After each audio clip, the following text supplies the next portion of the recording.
Hey guys, so this year I went to a convention that was all about art supplies, particularly art supplies that are coming out in late 2024 and 2025. And the best part is, this is a convention for art supply stores. I can't wait to tell you guys all about my experiences with NAMTA Creativation.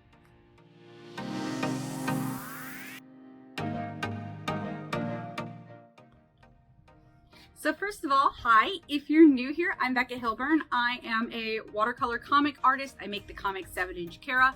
I am also an art educator, both online and offline. And I am a gigantic art supply enthusiast. I have been reviewing art supplies since 2009.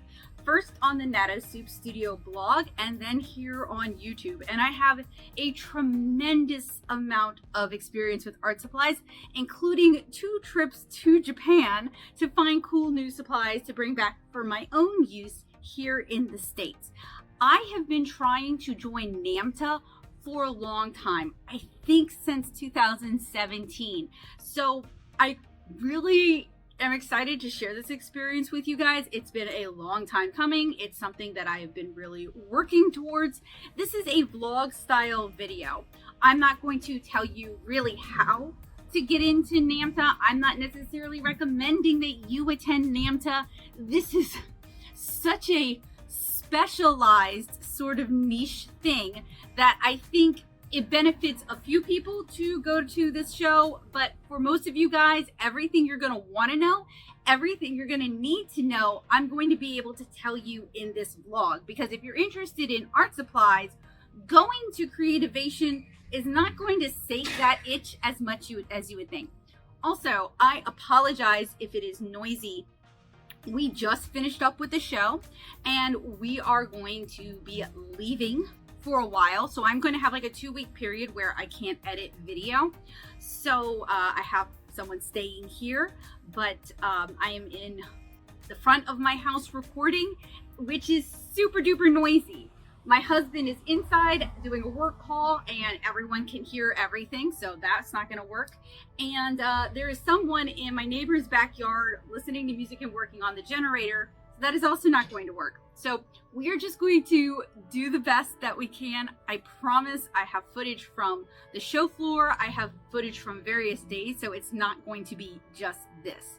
I'm also going to take you guys into my studio to show you guys some of the goodies that I was able to actually pick up while at Creativation. So first of all, what is NAMTA and what is Creativation? NAMTA is the International Art Materials Trade Association, and this is very business facing. So it is for art supply companies, art supply conglomerates like ColArts and FILA to sell art supplies in bulk to art supply stores like David's, Blick, Jerry's, Michael's, Joann's, that sort of thing. It is not consumer facing. Your average artist cannot, well, we'll talk about that a little bit later, but that your average artist, this show is not really a good fit for them. You're not going to be able to buy stuff while you're there. That's not the point of that show. There's no point of sale systems for you to check out. And quite frankly, there aren't really that many samples either. So this isn't really an artist facing event the way Hands-On Creativity at Plaza would be or Art of the Carolinas would be. I, as an artist, would really love to see more art supply manufacturers do artist-facing events, especially down here in the South, because we have very few of them. Because I firmly believe that one of the best ways to show someone why your art supply is worth the money that it costs, and many people find art supplies to be quite price prohibitive, it's to get it in their hands and let them play around and experiment with it.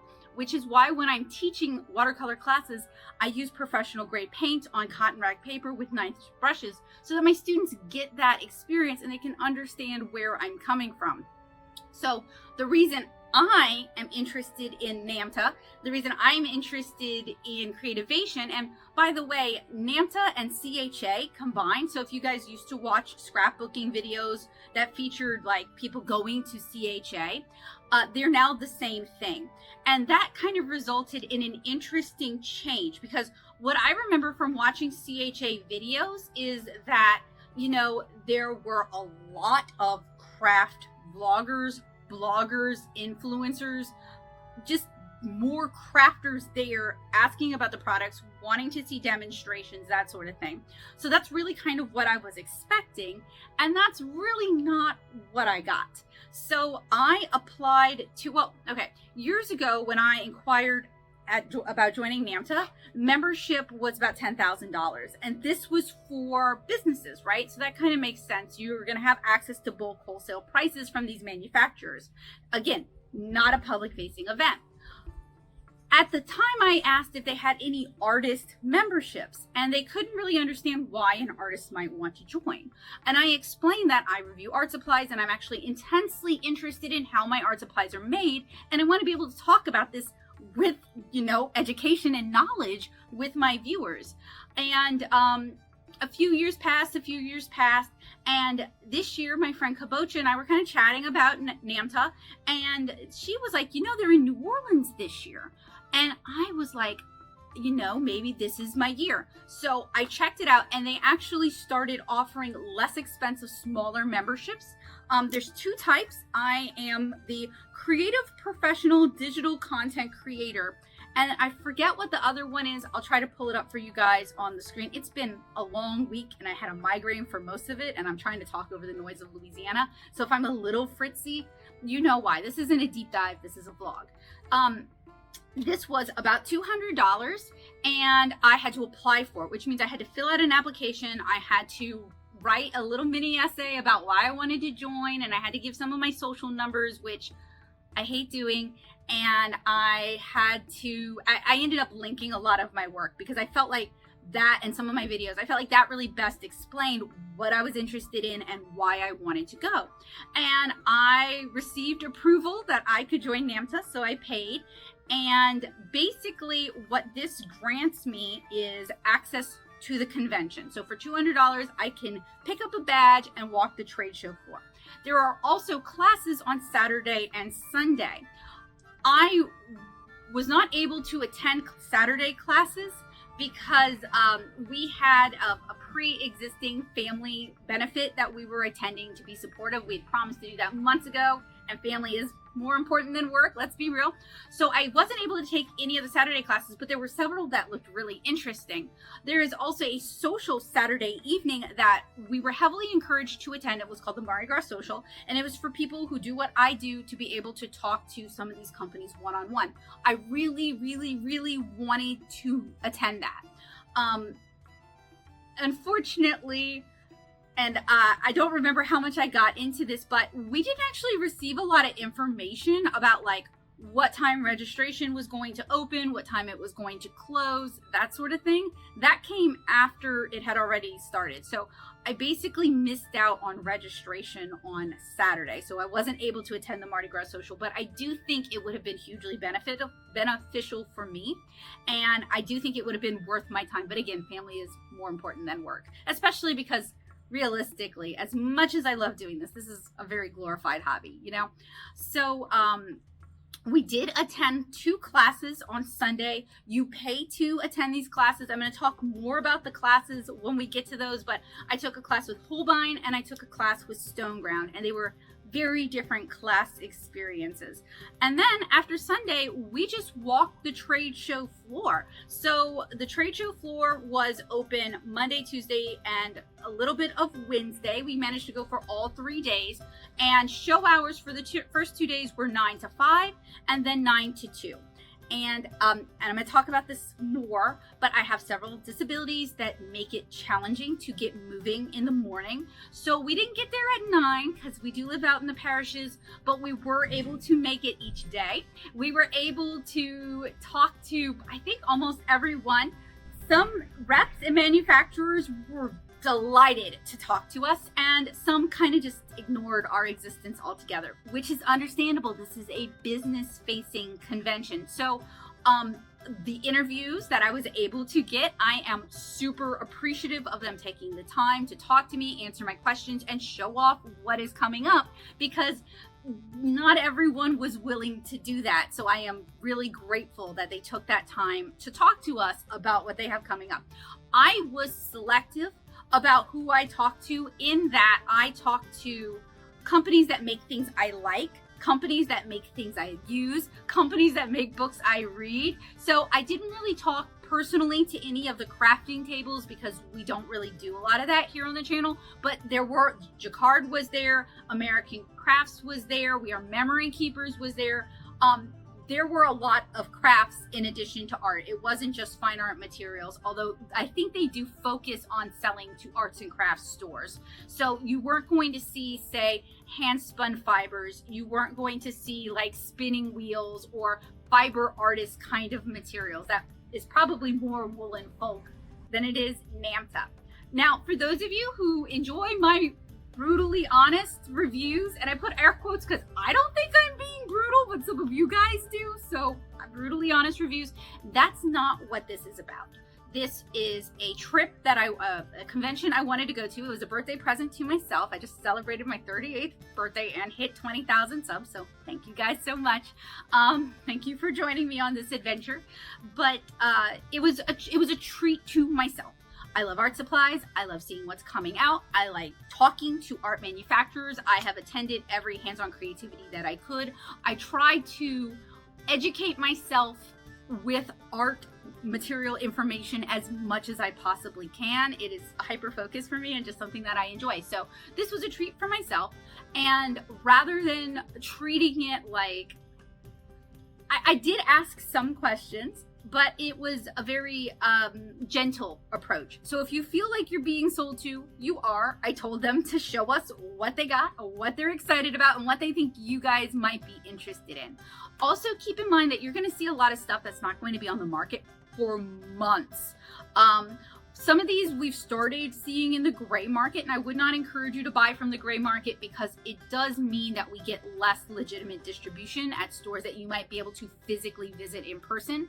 So I'm not encouraging gray market shopping, but some of these things are things we have seen through gray market sellers, but they were at Creativation because they wanted to be carried by David's Art Center. They wanted to be carried by Blick. They wanted to be carried by Plaza. They wanted to be carried by Moe's Art Supply and Cheap Joe's. They wanted more brick and mortar distribution.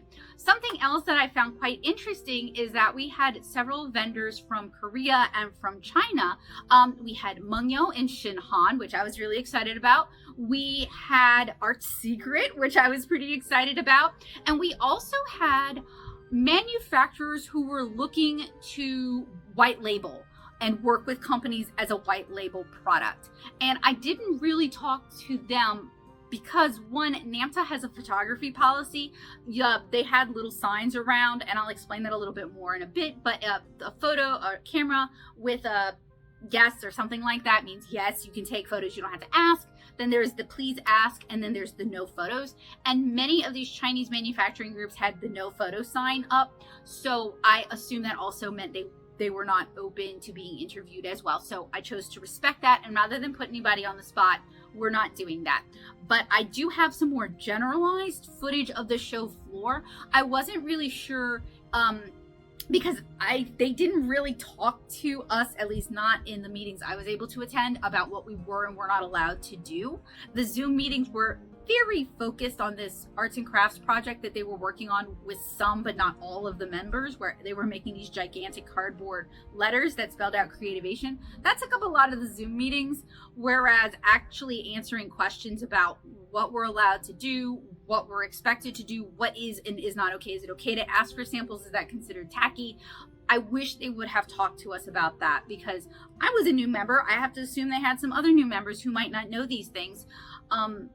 So I just kind of erred on the side of caution and on the side of being respectful, as someone who came from like anime and Comic-Con life, where taking like a flat out unasked for photo of someone's booth can feel kind of intrusive if you don't know why they're doing it. I decided to bring that kind of respect and that kind of energy to this video. So unless it's just very general of the public sort of footage of us walking around, there isn't a lot of footage that I didn't specifically get permission, like, hey, is it cool if I record? Hey, is it cool if I interview you? So I tried to be really respectful in that regard. There were some social events scheduled, but they were very drinking centric. And while I don't have a problem with other people drinking, I'm on medication. I cannot drink. And coming from comics where a lot of people do struggle with substance abuse, I am concerned that so many of the events were there was a whiskey tasting, for example. There was a champagne cocktail hour sort of thing. Like, I am kind of concerned that so much still revolves around alcohol, but there were also coffee events and ice cream events as well. I did not take advantage of some of the social events presented, like some of the other digital content creators went to a dinner downtown. Part of that is because a good friend of mine came to help out with this and came to visit with us, and I wanted to make sure that she was comfortable. And frankly, some of these events were basically like only the digital content creator can attend, and I have severe anxiety, so if my husband or my friend wouldn't be invited, I'm not going to show up. So, you know, I wanted to respect that they needed to limit how many people were going to be there, but that meant that I couldn't attend as someone who is hosting a guest but also has severe anxiety. But overall, I had a lot of fun. We really wore ourselves out. We learned a lot, and I have so many sneaky peeks at upcoming art supplies that I want to share with you guys. I am really excited about it. So what I am doing with this is the interviews are going to be in separate videos, because some of them actually were quite long and they were very generous with their time and explaining and demonstrating things for us. So those are going to be their own videos, and I'm going to change my update schedule a little bit to accommodate for that. So we're going to go back to twice a week until we finish the Creativation interview videos. And this is just blog style, so it's a little bit looser, it's a little bit off the cuff. It is the footage that doesn't fit into the interviews, if that makes sense. So I can't wait to share my experiences with Creativation with you guys. Hey, so we are off to a Daniel Smith thing, and then we are heading off to downtown for the first day of NAMTA Creativation.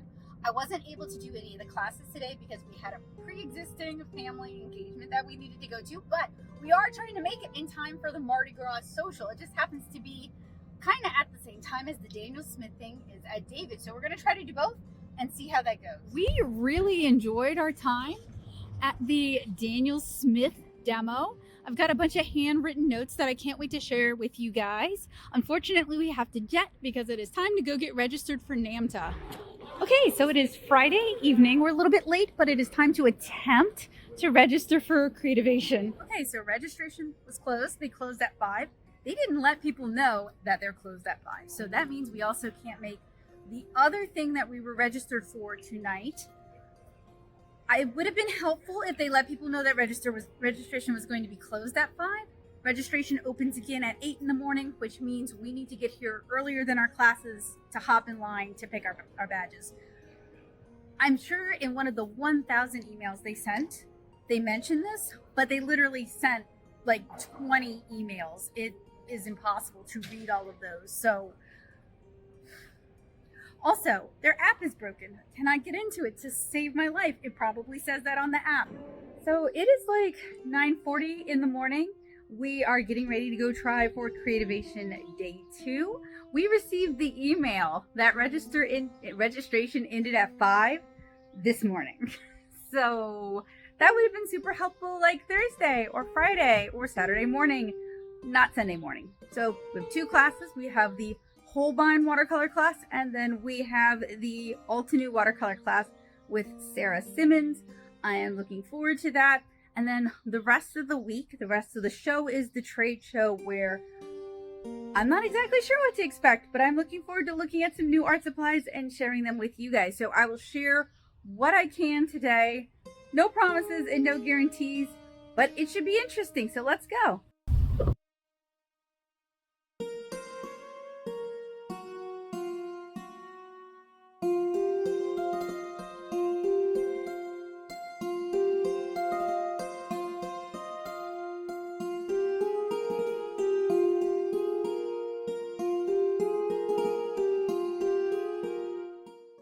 so we are here at the convention center.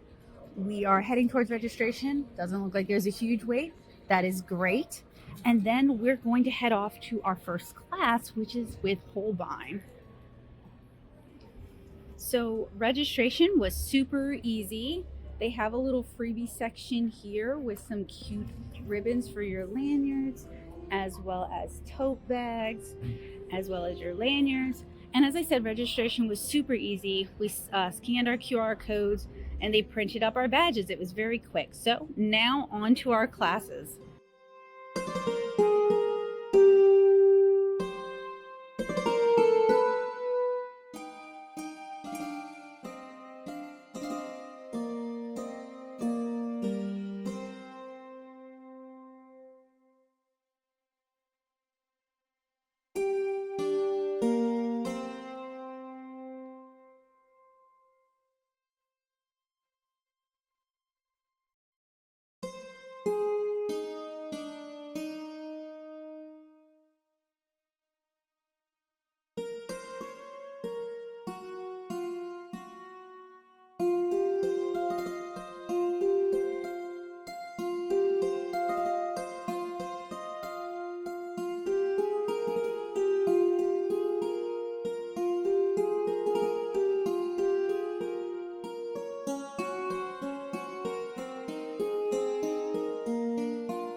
My experiences with the Holbein class were kind of disappointing. It really didn't feel like a class at all. I was expecting like some dot cards from Holbein, especially because they've got a really large, beautiful color range, and we only got to play with like 5 colors. And also because they have a gouache range, including the newish, new to the US, Iridori gouache line. And I really wanted a chance to play with those, and that was just not an option. We did some watercolor swatching, and we played a bit with their acrylic gouache, and there wasn't really much guidance, and I paid $25 for that, and I received a sample pack of General's pencils, and that was about it. And while it isn't about like, oh, what all can you get, I am comparing that class to the classes I teach at the libraries, and I am also comparing that class against the classes that Hands-On Creativity has put on, as well as to the Daniel Smith demonstration that we had just attended at David's Art Center. Now, the Holbein rep, we did actually find the Holbein booth later, and he was very generous in his time and in his explanations, and he walked us through the entire booth, and honestly that would have been preferable to the class. They had an acrylic artist come teach us, and he doesn't know anything about watercolors, so as a watercolor artist taking a Watermedia class, it was very frustrating for me. So I hate to say that I was disappointed in it. I feel bad saying that. I am glad a fellow local artist got paid, but I do feel like Holbein could have brought in multiple artists to kind of focus on, because they have a wide range of products. They have gouache, they have acrylic gouache, they have watercolor, they have their new color pencils, which are really nice. They have a lot of different acrylics, they have acrylic ink, and they also carry Maxon comic supplies. So they have tone, and they have inking tools, and they have correctional tools out as well. So to just bring in one acrylic artist doesn't even begin to demonstrate the range that they carry. And I only realized that they carry Maxon after the next day when I was talking to the product rep. I think the classes are meant to appeal both to the digital content creators like me and to shops. And I feel like by not really giving us more meat on the bone, more samples to take home, and more in-depth explanation, it makes for a harder sell. And I feel bad because, listen, I've been using Holbein watercolors since I started 7-inch Cara in 2013. I was buying them from the Blick in Savannah for years. I like Holbein a lot. So for me to say that about the Holbein demo, especially because I wanted to be sold. I've been trying to get a hold of their gum Arabic paste through St. Louis Art Supply for like 6 months. I've been trying to get a hold of their pigment pastes through St. Louis Art Supply for months. They didn't have the gum Arabic paste. They didn't have the pigment paste. They didn't have anything that I hadn't played with before or that I wanted to play with. So it was kind of disappointing. I am really glad though that I was able to talk to Matt at Holbein and get to really see all the wonderful stuff that they're bringing to the US, because with that class I kind of would not have known. So my suggestion to Holbein, if you're interested in a suggestion in the future, I know you guys do a lot of artists working with artists, and I would be delighted to be one of the artists that you work with. And Matt talked a lot about doing artist education and educating artists, and I think that's really important because some materials we have to be shown how to use them. We have to be shown how they can make our life better. So I think focusing more on that would really help convince more people to give Holbein watercolors a try. So this is the majority of what we received in the Holbein class. The artist who is presenting the class also gave each of us a signed print. I am choosing not to include it because I don't necessarily want to draw negative attention to the artist, and it's not really about the artist necessarily, but I did want to mention that the artist also included a signed print. It's a really cool print. We will probably put it up. I like his art. So as I mentioned, the artist who is doing the demonstration is an acrylic artist. So the Holbein rep came, explained some of the more watercolory mediums to us. There were those mediums on the table in front of us, but this is what we took home with us. And I want to point that out because we did pay $25 to take this class. We were given a bag of generals. It's like the sample bag. So it's got 3 pencils in it, a charcoal, an ebony, a layout and a white charcoal, a Factus eraser, a pencil sharpener, brush cleaner, and brush soap, as well as some information. This class was put on by Generals, Legion Paper, and Holbein. We worked on Legion Paper, so it was a Stonehenge Aqua cold press in white and in black, and that's what it feels like. And we were just given some sheets to work with. And then basically we were given like dots, but they were done on like a piece of palette paper. I think I've included photos of it, right? So it wasn't like a dot card, and it wasn't really something designed to take home. So this is kind of what we had. We got to try out their masking fluid, Holbein's masking fluid. And I'm looking for my masking fluid pickup because I never actually removed the masking fluid from the paper because I wanted to give it a chance to fully dry. It does seem to remove cleanly, and from what I can see, it's not actually tearing up the paper, which is nice because I usually use Winsor & Newton masking fluid, and Winsor & Newton masking fluid can be a little bit harder on the paper. We also tried out some of their different additives. So, I know I made notes. I thought I had more notes. I don't know. I feel like I'm missing something because I had a sheet. Maybe I didn't bring it with me. I had a sheet where I did a lot of color mixing and where give me a sec actually. All right, well, that's disappointing. I had a sheet where I had tested out all the different mediums, and I had taken notes on it, and I'd swatched all of the colors, and I did a bunch of color mixing. My friend may have taken it with them by accident when they left, so I'm not really going to worry about it. I had wanted to share it with you guys, but I mean, it's not really that impressive. We tested out the watercolor, so you can see some of the swatches up here, and that's the watercolor with the white ink. We also tested out the acrylic gouache, and that was kind of it.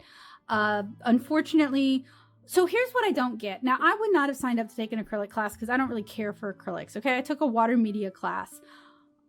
Holbein sells a lot of acrylics. They have a lot of acrylics right now, and I think that's a direction they want more people to know about. Why didn't they just offer an acrylic class instead of calling it a Watermedia class? Or conversely, why didn't they also, not instead of, I know a lot of companies think you have one artist and they should be able to do everything, and that's unfair. And I'm not accusing Holbein of that. I've just worked with companies who are like, oh, you do watercolor, but do you also do something oil painting? Because we're looking for a watercolorist who does oil painting. And it's like, no, that's not what I do.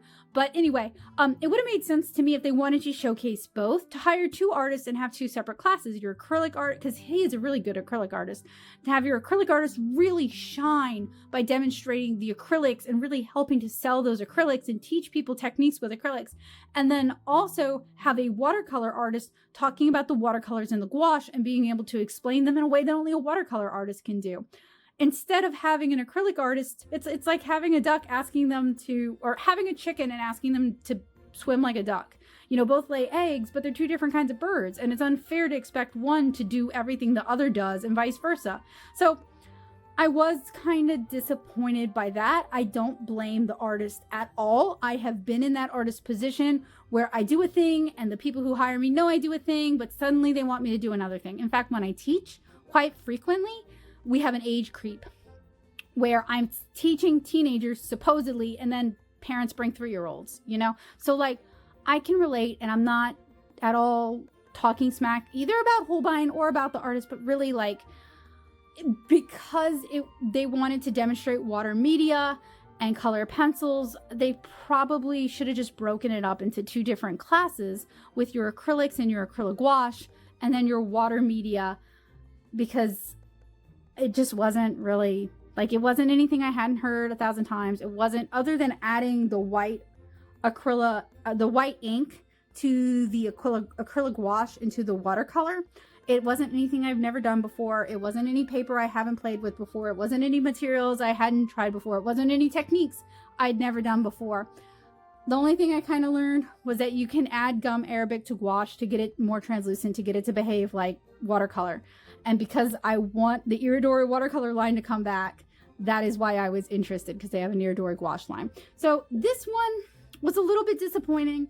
We did get some pamphlets, no dot cards, which for 25 bucks, I think dot cards would have been helpful. And I do actually own quite a bit of Holbein's regular gouache. I'm just not an acrylic girl. I have friends who love their acrylic gouache, but the permanence just isn't for me. And again, while I understand this wasn't meant to sell artists, I do kind of feel like these classes were intended for both digital content producers as well as for retailers. Now, it is nice to have this kind of information that I can pull up when I'm doing reviews, because, you know, any claim you make is a claim that can be held against you. I really wanted to try their watercolor pans because I've never tried them, and they're kind of price inaccessible for me. And I never see the I'm sure Blick has the half pans open stock, but I haven't seen them in my local brick and mortar, and I never see them in a physical Blick when I'm at a physical Blick. So I would have really loved to have tried the half pans, and that wasn't really an option either.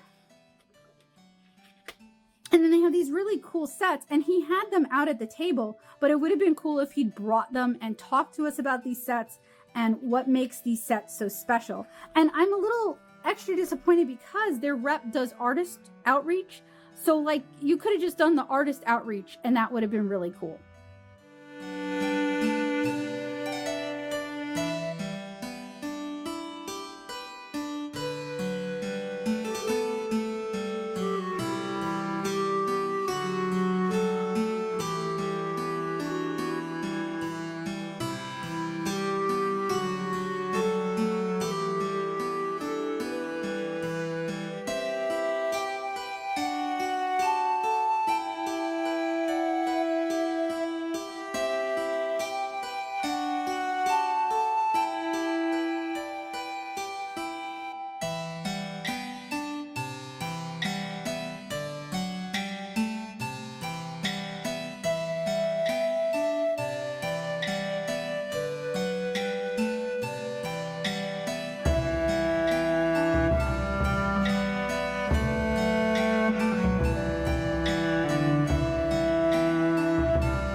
I cannot state enough how much I enjoyed the Stoneground workshop. My only regret is that we went by their booth multiple times. They are super duper nice, and I didn't ask to interview them because they were busy. And when they weren't busy, I was just brain dead. I was fried from the show. But the class was a delight. They brought in fresh flowers from a Louisiana florist, which, yes, thank you for supporting local. They had a variety of flowers and fruit, so you had options. Sarah Simmons didn't focus necessarily on just painting one thing. She kind of walked you through her process, and there was a good chance to play around with a lot of materials. They were super generous with the samples, and I'm gonna take you into the studio and show you guys some of the goodies that we got. And yes, good samples do bias me. I'm an art supply reviewer, what can I say? But the paints themselves were a delight. And here's the thing, I had already purchased the Stoneground palette, the Splendid palette, the Sarah Simmons collab, because I'm going to do an easily influenced video on her. Spoiler, it's probably going to be very positive because I got to take a class with her and she seems like a delightful person and she has a really low-key, relaxed, inviting teaching style. And the paints that she's collabing with are really good, you guys. A little pricey, but they're worth it. So it was just, honestly, it was just so needed because since my friend was visiting, I gave up spending time in my studio because that kind of cloisters me in to hang out in the great room. So I didn't make any art, I didn't do any painting, I didn't get to do any playing with watercolor, and that was a choice that I made. But we got to actually play around with watercolor and take some home with us in the Stoneground class. It was well worth the $25 a person. And they also had the Hahnemule rep, who we did get to interview, so you guys can look forward to that. And you know, I'll be real with you guys, I've tried Hahnemule paper in the past and I didn't really like it, but I was trying to do it for my illustration stuff. And for this class, I was just practicing my loose watercolor florals. I was practicing my observing the iris and painting the iris. And I really liked how the paints handled on that paper. So this is a wonderful example of not every paper is for every artist and not every paper is for every application. I am really glad that I had a chance to revisit this paper, revisit this brand, and find out that I actually really like it. And I'm particularly excited because not only did the Hahnemule gentleman allow us to interview him, but I got a sample of their brand new sugarcane paper. I'm so psyched about that. As a Louisiana girl, sugarcane is one of our biggest products. I think we are only behind Hawaii in sugarcane production. And this is using a product that typically gets burned and goes to waste. So as a Louisiana girl who wants better options for industry in our state, I think that's really exciting, and I hope I really like that paper because the psych is high. But I really enjoyed that class. It felt much needed after the stress of having a friend stay over and giving up my studio space and giving up my favorite bathroom and giving up not that having kabocha visit wasn't a delight, but being able to relax into painting for an hour, 2 hours, especially because I'd had a migraine all weekend. And it was just, they were playing relaxing music and Sarah was very very gentle spoken, I should say. I could hear her, which is great because I'm losing my hearing and I have processing issues, but I could hear and understand her. But it was just a great workshop. It was a great, very chill experience and I really enjoyed it, and the room setup was really good. They did have some technical difficulties and they handled them just so well, and the family that runs Stoneground is so charming and charismatic. It just 10 out of 10. I really enjoyed that workshop and I would certainly take a workshop like that again in the future. The Stoneground class was awesome. I really enjoyed it. In the write-up, they promised us $125 value of things to go home with. They were not joking. So the class was led by Sarah Simmons, the Mint Gardener, a pretty popular watercolor artist who teaches classes and has several books out. She has been on the easily influenced list of artists to take a look at for a while, and I'd actually purchased her collaboration with Stoneground, the Splendid set, the week before NAMTA. So this was kismet for me. I had to take this class because I had not, up until this point, had the chance to take a class with any of the art influencers that I've been looking at. I live in Southeast Louisiana. How many of them teach in Southeast Louisiana? You do the math. So it had to happen, right? So you guys saw it was black tablecloths in a U shape with flowers in front of everybody. When we walked in, they were playing soft music. It was nice. It was honestly very needed. I really, really did enjoy it. At every place setting, there was a dot card palette. This one is worse for wear because we used it. Several sheets of Hahnemule paper and a palette, and also 2 Princeton brushes. And we got to take all of it home. So my dot card sheet looks kind of crummy because she showed us that she had us peel off, or encouraged us. She didn't make us do anything, and I appreciate that. She had us peel off the dot cards and put them in the palette to make it a little easier to use. And I thought that was a really good idea for this class. It worked out really well. These are generous dots, and I painted a lot in this class. It was about a 2-hour class. I did get a migraine halfway through, so I really enjoyed it, and then I got a migraine, and then it was a migraine, but I really did enjoy it. And I talk about the class a little bit more, but we were just kind of loosely painting the things in front of us. If people had questions, she would demo it, and she would go around and give feedback. So I just kind of like enjoyed myself, kind of zoned out, and I kind of just painted what was in front of me, and I really enjoyed it. The paper was provided by Hahnemule, and they had him talk a little bit, and as I mentioned, we did get a chance to interview him, so I hope you guys will check that interview out. We did not interview Stoneground, but it was not because they were inaccessible. They were delightful people, super nice. It was just that they were busy a lot, and also they brought their kiddos to the show. And I have kind of feels about, getting kids in videos without the parents' permission. So I just chose not to do that. But they had a really cute setup, and it was always very busy. And we'll talk about that a little bit more. But they handed out these bags, and inside the bags were all these goodies. And at each place, there was also a Mint Gardner coasterette and a sticker. This is actually my second sticker. So you got 2 stickers and 2 of these really cute Moo cards. And my sticker is actually in my phone case because it's so cute. And then so smart with the QR code thing. And I normally hate QR codes, but like the beauty of this is like you can update the QR code without having to do new business cards. Oh, I wish I thought of that myself. So in the bag, there was also, look at this pan of gold. Is that not gorgeous? To go in your palette if you so desire. But there were also another Mint Gardner dot card, a very pretty little instructional booklet about who they are. So pretty. I am a sucker for so pretty. And they have, is this their workspace or is this the shop? I love it either way. But they gave us a bunch of dot cards.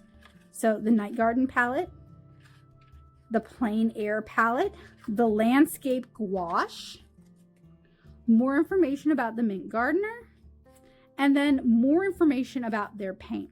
And I've mentioned this, but I have ADHD, so I'm going to mention it again. I am doing an easily influenced about the Mint Gardner, so I am going to hold on to this and do swatches for you guys as part of that. Like this is going to be part of that since she presented the class. But I'm sure you guys can tell from my tone of voice, I really enjoyed the class, especially because the Holbein class was kind of disappointing. And like the brushes that I got to paint with, like they were shared brushes. We had to return them. That's fine. They were dirty. I had to clean them out. And like as an art teacher, I always have to clean out the brushes that I provide my classes with after class. So that is time I have to spend to do that. So, to me, that's just part of the job, is to make sure that when you're handing out brushes, they're clean. It had like a lot of green paint in it. And they had given us a yellow to mix. So you can see why. That's kind of like oh, come on, come on, guys. Come on, y'all. But the Stoneground class was really good. And I'm sure it cost them an arm and a leg to do this. I mean, we got all this paper. We got all these really nice samples. We got an empty palette. We got a half pan of gold. We got a class with an art influencer who, honestly, a lot of these art influencers charge a lot for their time. So there was a lot of value in this class, and I was really glad that I could take it. I really enjoyed it. I really needed to just kind of sit and chill and like focus on painting for a little bit. And I just really enjoyed it. So, forgive the fangirl moment, but I also think it points to the fact that I don't hate everything.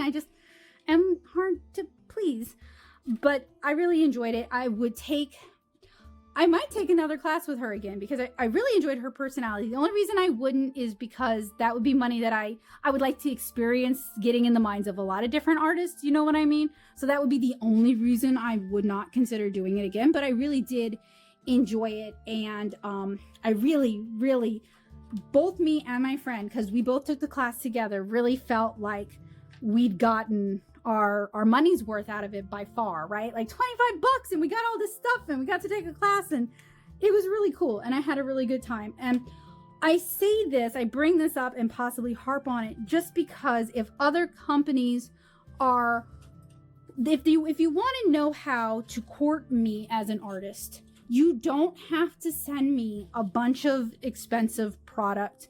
You don't have to, you could send me samples. I am happy for samples. The money from Patreon goes to buying things for full reviews, you know, like I don't necessarily need that relationship. But if you want to impress me, be nice to me. Give me a chance to paint. Tell me my painting looks good. Give me samples. Like I'm a person and this did that. So I'm happy about that.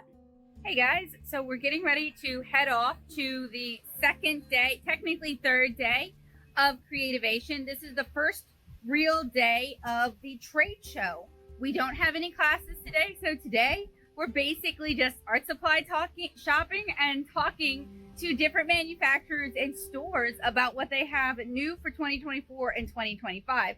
I am on day 5 of a migraine. I'm hoping it will go away. You can tell from the wind and the weather why it might not go away, but I am hoping that it won't completely sap my energy and I'll actually be able to talk to some people and not just totally fritz out. We had a really good time yesterday and I look forward to sitting down and talking to you guys about it vlog style when I have a little bit more time to sit and chat. It is day 2 at NAMTA Creativation and we're going to be heading into Hall F, which is the trade show hall. So I asked if I could get another badge for Joseph since I'm rolling with a migraine today and they very generously said yes. So really appreciate being able to add another person onto my membership so last minute. They did say in the program guide that if you needed extra badges, don't lie and don't try to sneak in, just ask. And for once that worked out, so I appreciate it.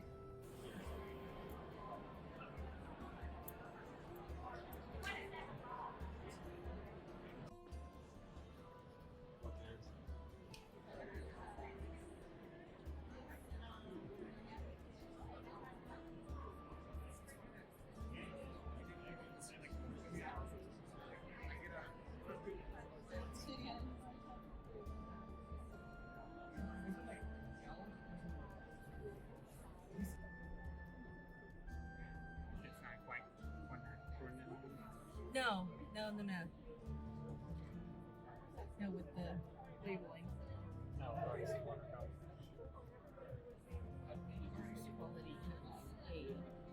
it's regulated. I guess it's semi-transparent, or is that opaque?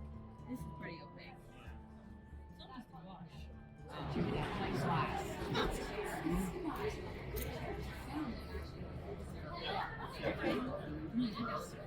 No, that's sounds wonderful. Yeah. All these products too. We just updated the pricing. So Walk me through what this is. So basically it looks like this is a notebook with some circuitry diagrams in it. So like some starter projects. Yes. That's very cool for people like me who do not remember any of high school electronics. Yes, and when you have a combination of what looks like the fabric That's tape neat. strips. Yeah, they have it over here Yeah. on a roll. And Yeah. these stickers, That's so cute. you can create an entire circuit That's to awesome. get a desired effect. Yeah. That's really neat. Conductive ink a long time ago. Experiment Well, with they that. sell a conductive pin too. I think. Yeah.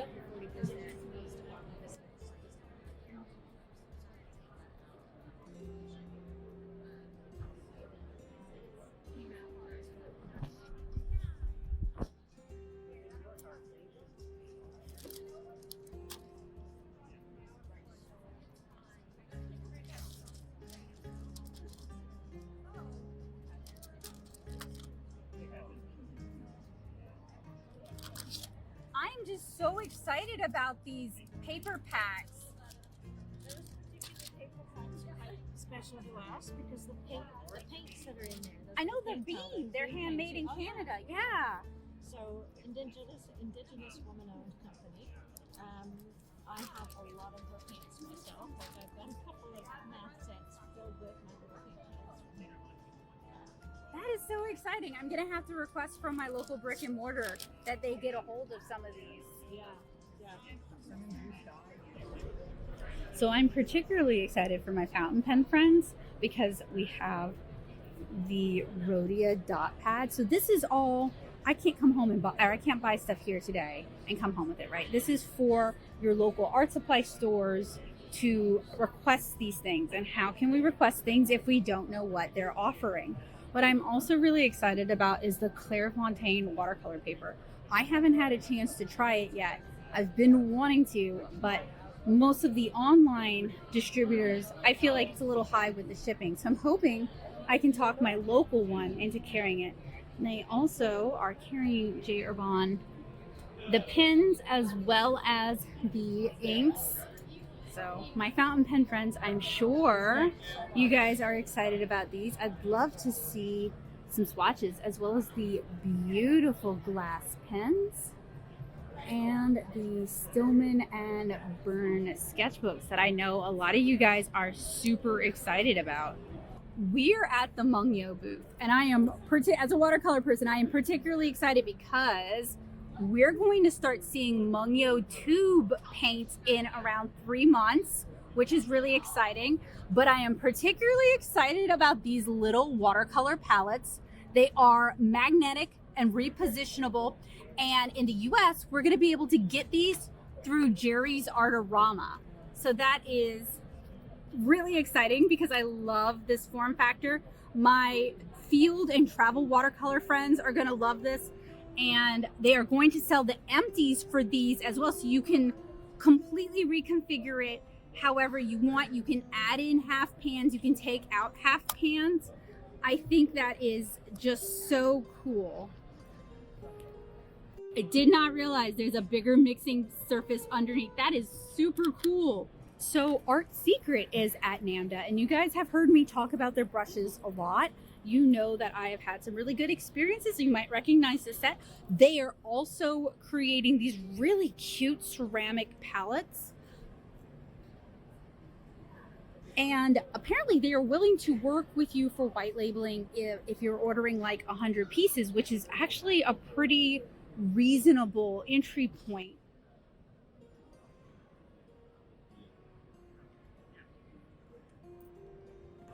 And they generously allowed me to get some footage because I wanted to show you guys, because we're all about the inside scoop and discovering fun new art supplies and things that you guys will really enjoy.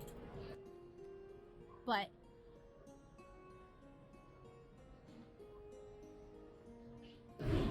we've actually taken a look at one of these before, and I really would love to try out those. I'm gonna have to, they have an AliExpress store that I've ordered through before. So I'm going to have to, now that I've gotten to see them, yeah, those are beautiful. Look at those handles. Ooh.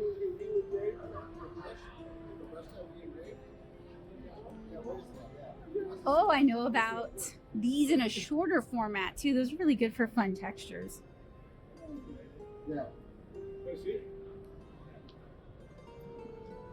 It's so nice to actually get to come out and look at and touch some of these things that I normally would only otherwise be able to order online, sight unseen. Oh, the art kit. Yeah, it's that's so cute. And it's a paper frame, so it's very yeah, light. And it has the mixing surfaces too. That's neat. Oh yes.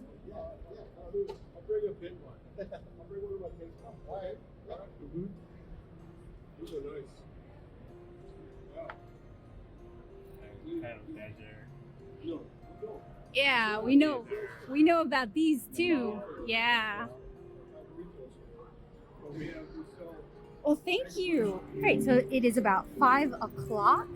This is the end of the first day that the trade show is open, and we literally made it down like one row. We talked to so many people.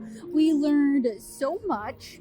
I ended up getting caught in a small family drama, which always seems to happen when I'm trying to do something, but I guess that's how it is. And there's just so many beautiful setups, so many demos. There's just so much going on. The only downside is we can't buy this stuff. This is set up for retailers to place their orders and to buy in bulk. So all of these beautiful, tempting art supplies that are just set up so attractively, like you just want to buy all of it, you can't buy it.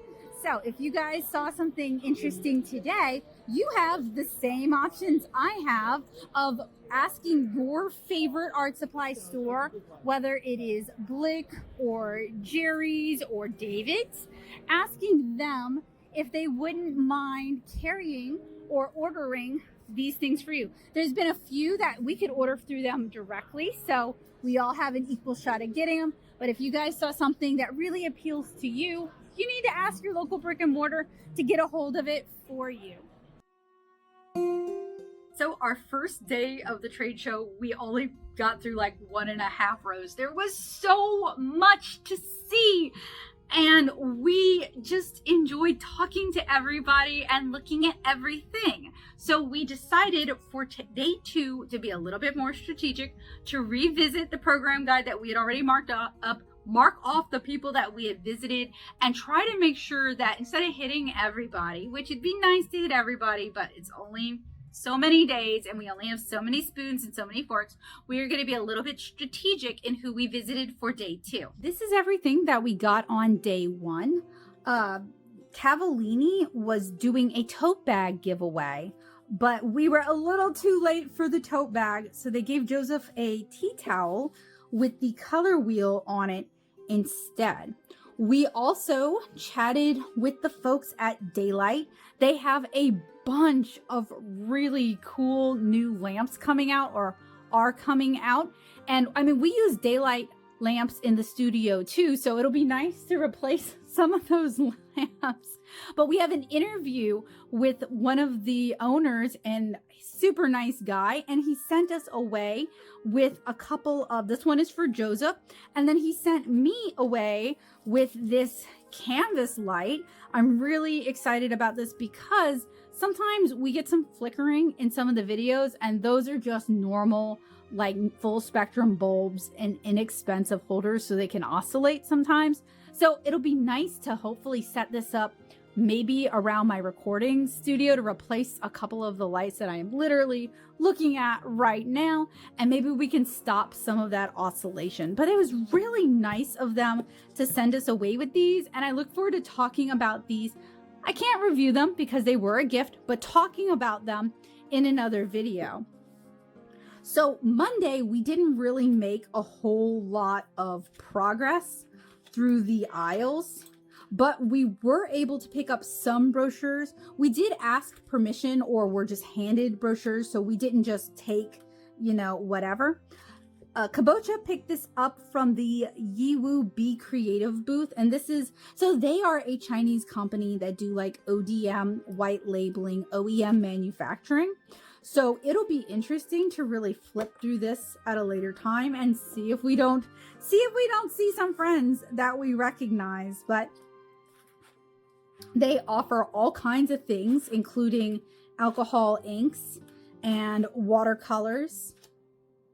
And this is a B2B sort of business. So it's not like for you and I, really, it's for like American Crafts. Just as an example, I don't know if American Crafts works with them, but it's for a larger company that typically works with a different manufacturer to create the products that they carry.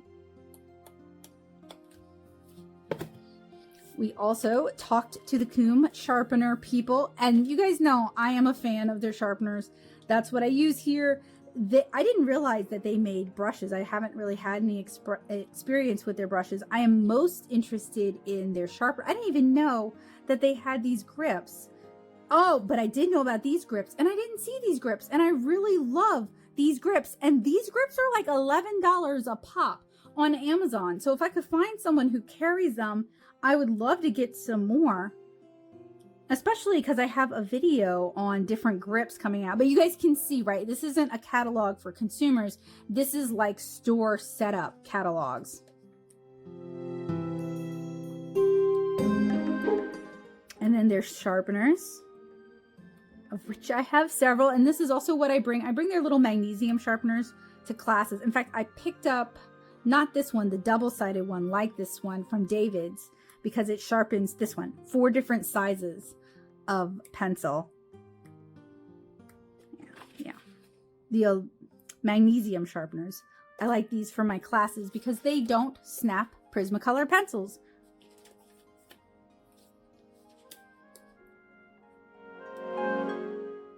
So, as I mentioned, there were a lot of Chinese white label companies looking to make partnerships.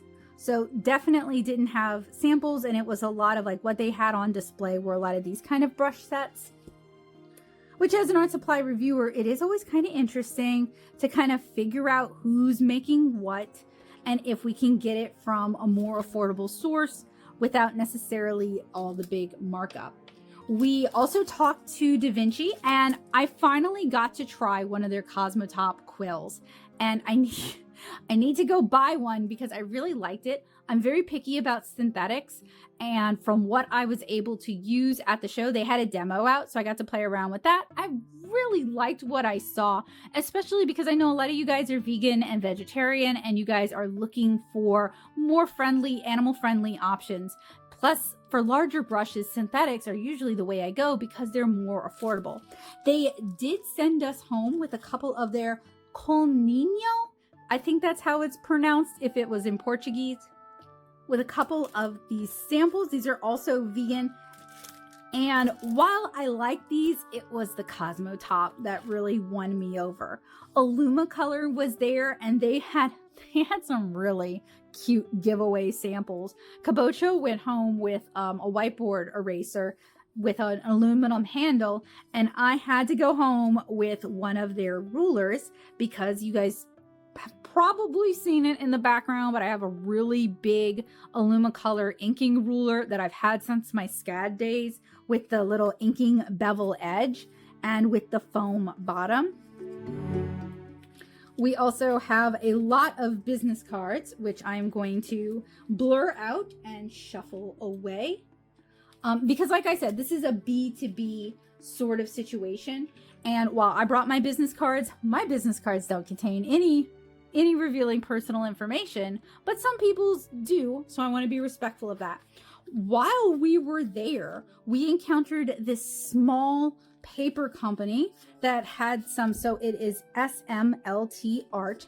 They sent us with their catalog. They didn't have any samples, which is, I need to get in contact with them because they did say they'd be interested in sending me some and I could talk about them with you guys, but I'm always on the lookout for new and interesting watercolor and drawing options, and they seem like they had some really cool products that I was excited about, like different color paper, different tone paper,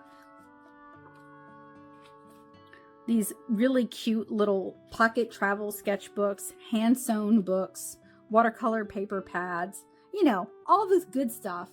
I did not get to see the haiku cards in a box. That looked that looks interesting. They didn't have them there, but hopefully I can get in touch with them and we can take a look at these and decide if, you know, it's something that we want to try to ask our local stores to get a hold for us. Now, we did get to speak to, and I am so sorry because a lot of these are owned by parent companies. So I could list some of the sub-brands they own. It might be FILA. They own Canson, they own Strathmore.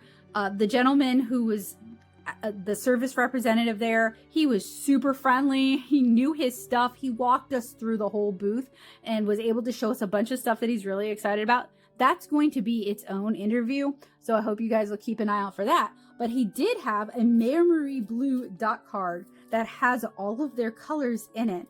And I'm going to swatch this. I have a memory blue, and he said it properly, and I'm saying it wrong. I know.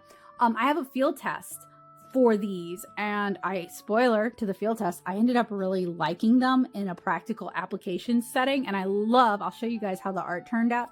Love how the art turned out. So I look forward to swatching these with you guys.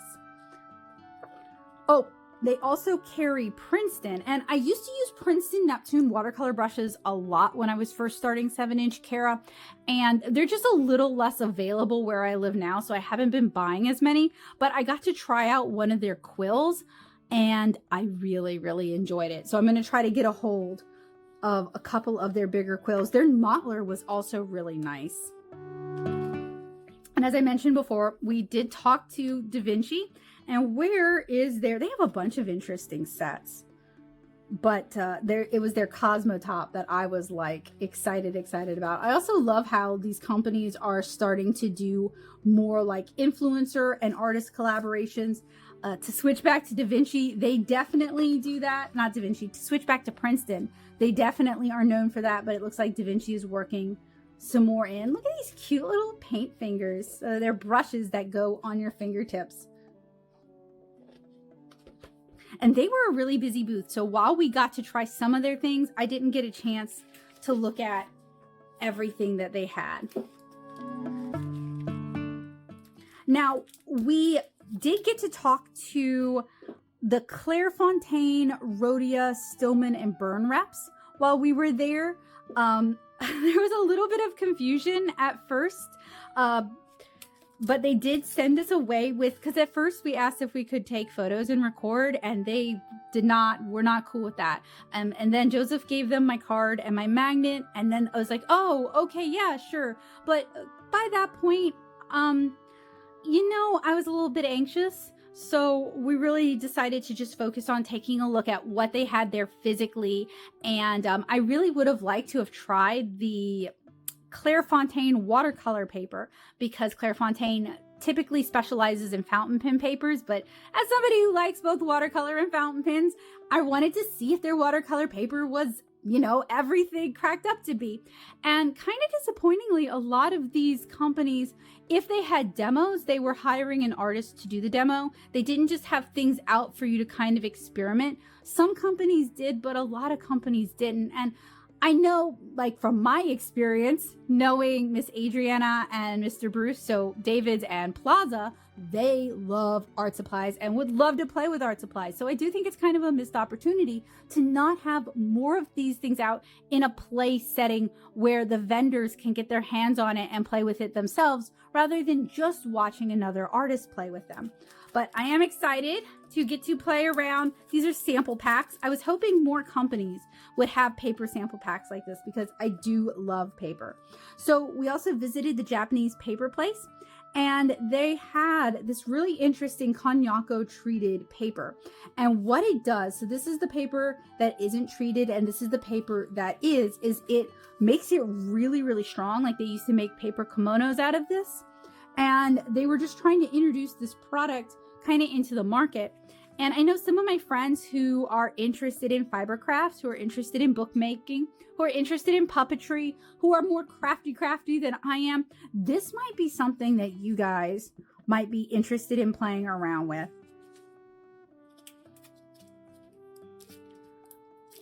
So I think Kabocha made a lot of friends while we were doing interviews. So Kabocha was able to get a lot of catalogs and a lot of samples. So there are some things that I'm probably going to come across that I'm going to be like, oh, I don't exactly remember the parent booth we got this from. But this is from the Clairefontaine booth. Now I see it. And this is a sample pack of their mixed media paper, and it looks like it's got some color paper in there as well. I need to make sure that I get everything kind of organized, so that when we're like sitting down and playing with these things, which is going to be in yet another video, this one is just so long. I don't want to drag it out, to an unwatchable length. And we're kind of entering that zone. So demonstrations and playing are going to be their own thing.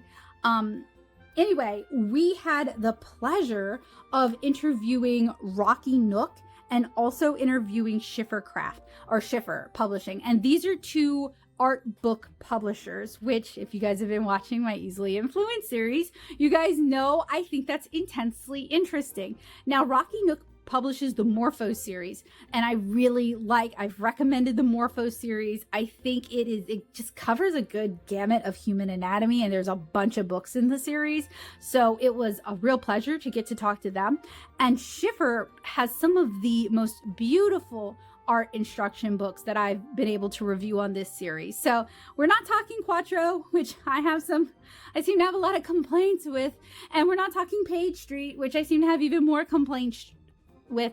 We're talking about publishers that, and you guys will see in the interviews, because I wanted to kind of find out what the process was from start to finish of an artist creating a how-to art book. So I hope you guys will look forward to those interviews. As somebody who comes into publishing from the comic side of things, and that's very, very, very different, it was interesting to get some insight and to get a look into how how-to art instruction books are published. And they very generously let us walk away with, I know I have 3 of the Schiffer catalogs, and I just don't know where the third one went. So unfortunately, I can't really share that with you guys today, but this is the craft one, and isn't this beautiful? Doesn't this just make you want to learn? It looks like punch, like carpeting, punch embroidery. But they have some really gorgeous books, including like pigment making. They've got some cool art book kits. I mean, they have got a lot. Now, this is, like I said, B2B facing. So it's not consumer facing. It's not really intended for us. Like this one actually is a little easier to read with nice big pictures. This one might be a little more consumer facing, but they also do children's books, and they also do children's art instruction books. So, you know, a cause dear to my heart.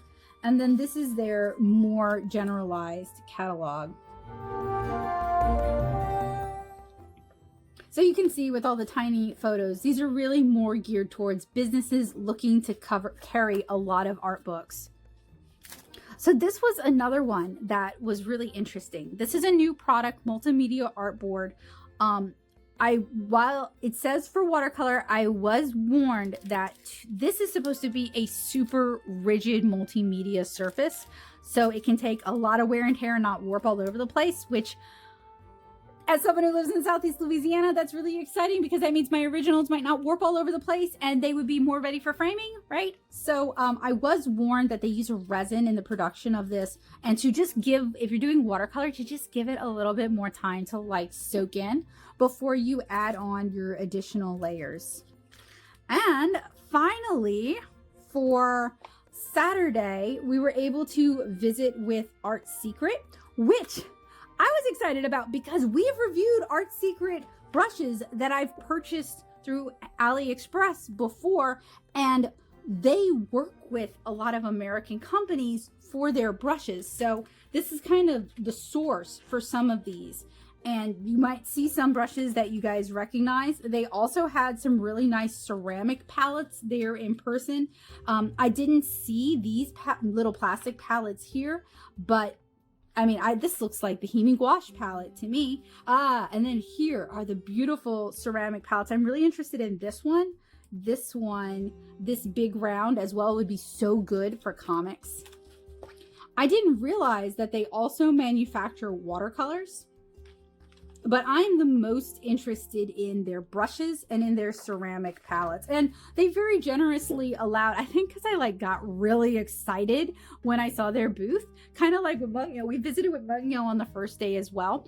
And I think they weren't expecting a normie to be familiar with their products, because both companies do a lot of white labeling with other companies. So you might be familiar with them by another name, but I knew who they were and I had used their products and I got really excited about it. So they really generously allowed me to record in their booth. It was kind of neat to see in person some of the brushes that I've been eyeballing online for a while, or even some of the art sets that I've reviewed with you guys. So that is what we brought home with us after day 1 of NAMTA's trade show. All right, on to our third day of NAMTA and our second day of the trade show. We were able to talk to a lot of really cool art supply companies and see what they've got coming up next. So that's really exciting. But we didn't even make it through like an eighth of the show floor. So we're hoping to kind of pick things up and make some progress and see some really cool art supplies.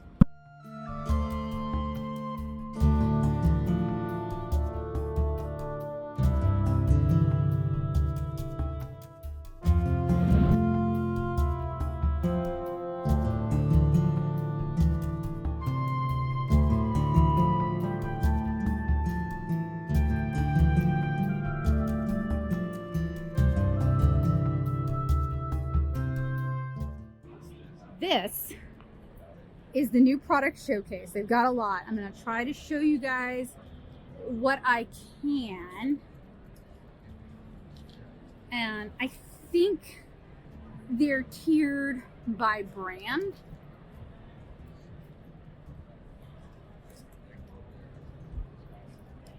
And I'll just, oh, there's the Windsor Green. I was literally, no, it's Derwent. I'm sorry. Oh, I have something interesting to share with you guys from Derwent that we were not recording at that time, but they are releasing a watercolor set that is separate from their Inktense set.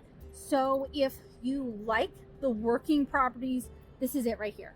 If you like the working properties of Inktense, but you want reactivatability, you want to layer it more like watercolor, this is coming out for you. But what really got me is they've got these new, and they're not showing them, but that's okay. They've got these new water brushes that you guys know I don't like water brushes. I think I like those water brushes. They are bigger in the hand. They hold more water. It is easier to press the water like depression button. They're just better built than a lot of the water brushes that I've tried.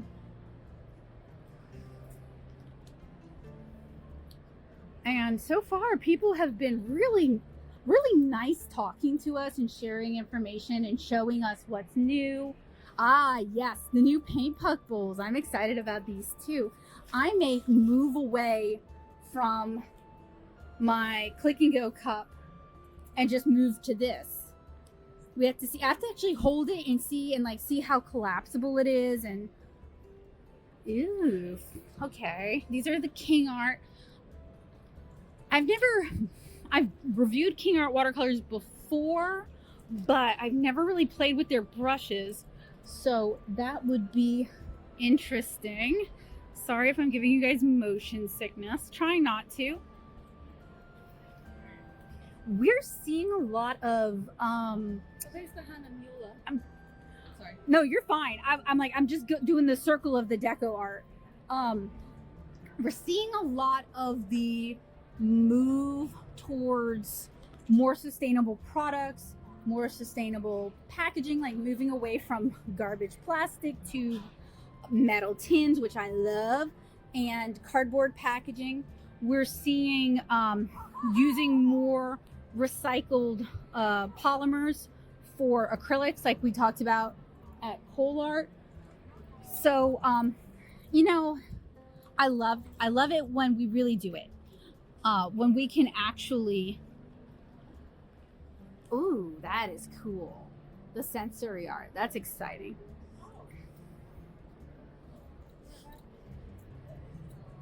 And then, ooh, those are some beautiful pastels. Of course, the Sennelier, some beautiful pastel sets. Ah, and the Rocky Nook Morpho books. They've got and you guys know I like the Morpho books. And they've got some more entries, which, hey y'all, hands and feet, that's important.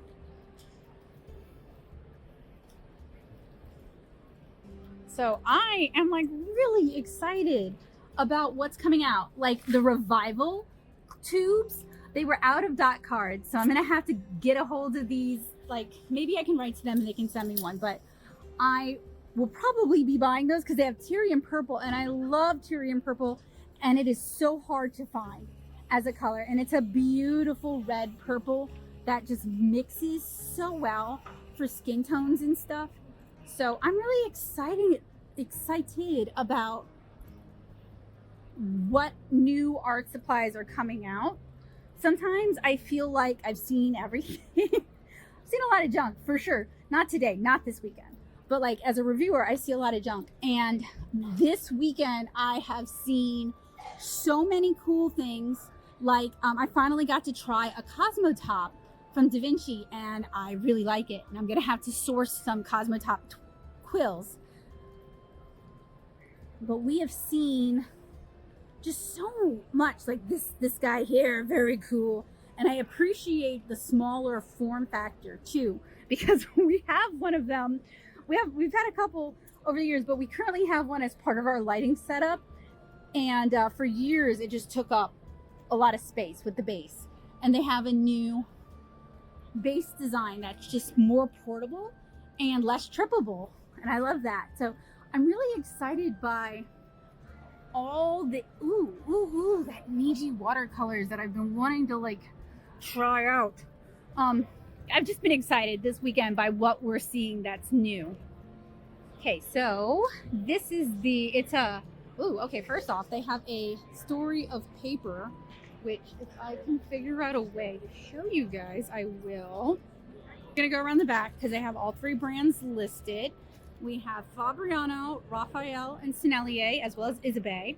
So we've got paper, brushes, paint, and really nice brushes, although I've never had much of a chance to play with them. So one of the things that I have to be careful about is a lot of these booths want you to ask before you take pictures. This booth has the nice big photography okay. So I'm gonna try to not catch people. Ooh, I'm gonna have to play with this. And of course they've got samples, thank you. Ooh, they've got nice samples. Do you see a water cup?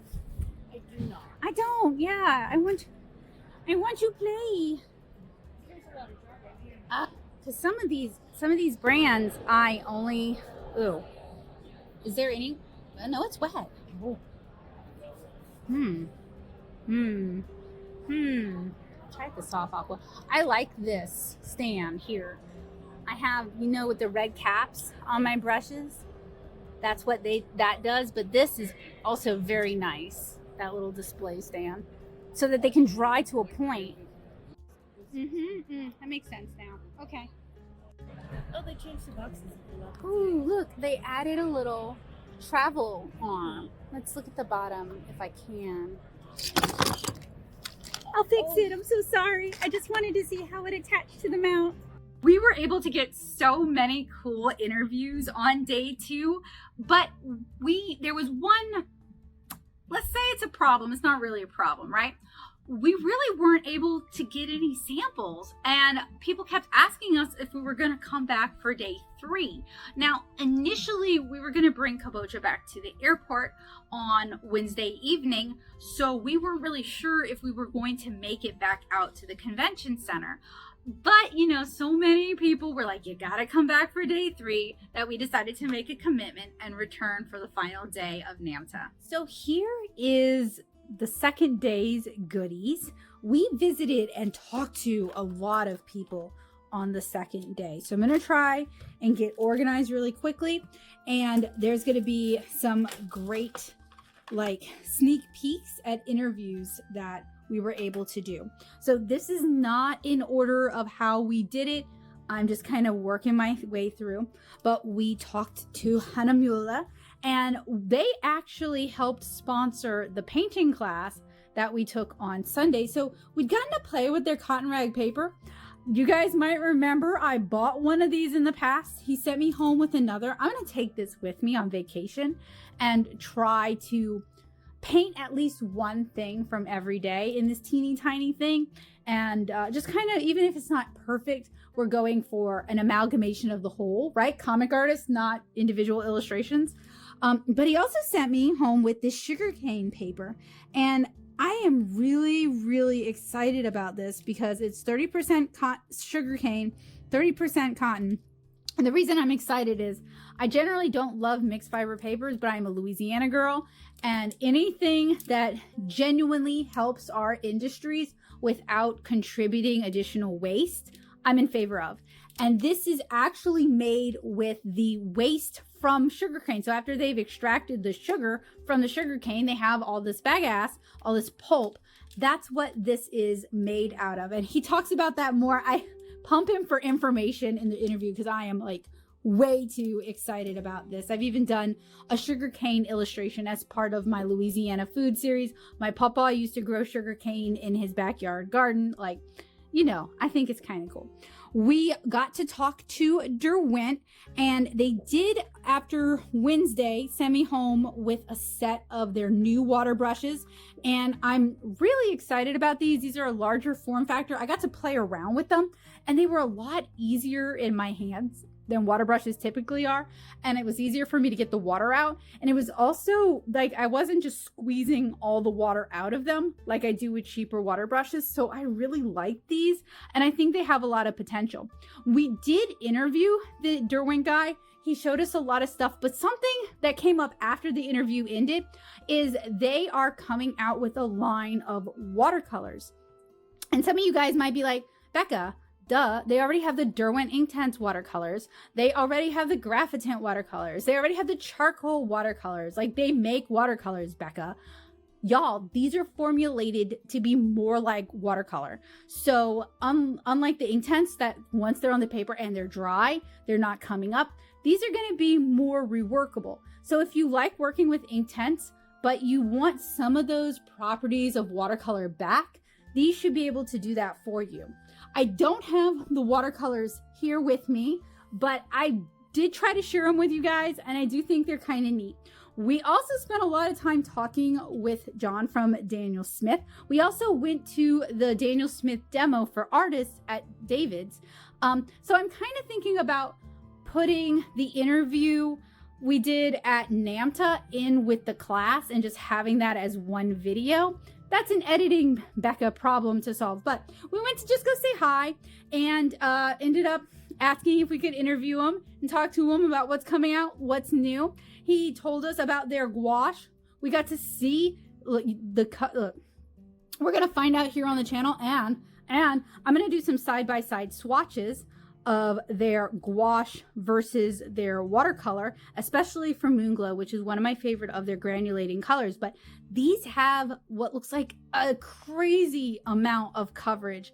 So I am kind of looking forward to taking a look at these and swatching them. He also sent us home with an additional watercolor stick. This is Hematite Genuine. At the class, we all received a stick of ultramarine blue.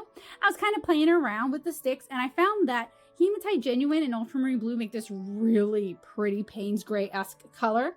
So he sent me home with this. And in the class, I had asked him what they're using for the black on their swatch test, their opacity and coverage test, because I have tried all kinds of things. I have tried acrylic ink, I have tried Copic, and there's always problems. It either causes a resist, so you can't really tell if the watercolor has any opacity to it because it's pushing it all off, or it causes something in the inks to reactivate and do color chromatography, whereas what they do use is their black watercolor ground, and that doesn't cause that kind of problem. The only problem with this is I'm going to have to apply it and let it dry out for 24 hours before I can swatch on top of it. So I have this ongoing project that I've been flirting with where I'm using a tag punch to make watercolor swatch tags. And since I prepped those tags in advance, I think I'm going to apply this to the tags so that I have like an archival version of the swatches, since it does require some lead time. But he sent me home with this as well, so I can geek out about that. We talked to Matt with Holbein forever, and he sent me home with this info packet about their color pencils. I actually own some of their color pencils. David's has been selling them for a while, but they have this really pretty anniversary set coming out. So if you like your aesthetic art supplies, this is it. But what I am excited about is their gum arabic paste, which I can't seem to get a hold of through St. Louis Art Supply. Their pigment paste, which is used in traditional printmaking and is a slightly less toxic way of doing lino or woodblock. So I've been trying to get my hands on that as well, because it can also be mixed with like acrylic medium to make acrylics, or it can be mixed with watercolor medium like gum arabic to make watercolor. So it's kind of flexible. But what I love about it is like the printmaking properties of it. And I didn't even realize that from St. Louis Art Supply's description. I found out when I went to NAMTA and I was reading what the box itself said about those things. So I'm hoping to get my hands on some of those in the near future. We will see. Took home a copy of Art Materials Retailers, because y'all know I need the inside scoop. Look how pretty this paper is. That's a Fabriano paper. I didn't even see that this weekend. Not everybody brought everything. And then there's like a talk on iron oxide. Are you kidding?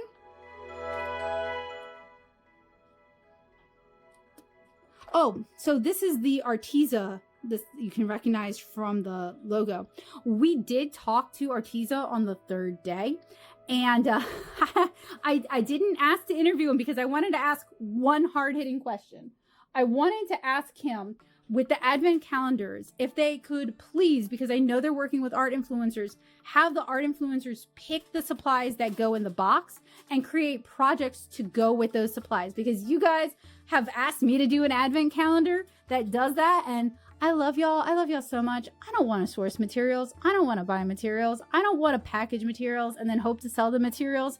I would rather just review the advent calendars that exist, and if they're good, point them to you guys. So it kind of sounds like I might be doing another Arteza Art Supply advent calendar, because it kind of sounds like they might have listened to all my complaining over the years.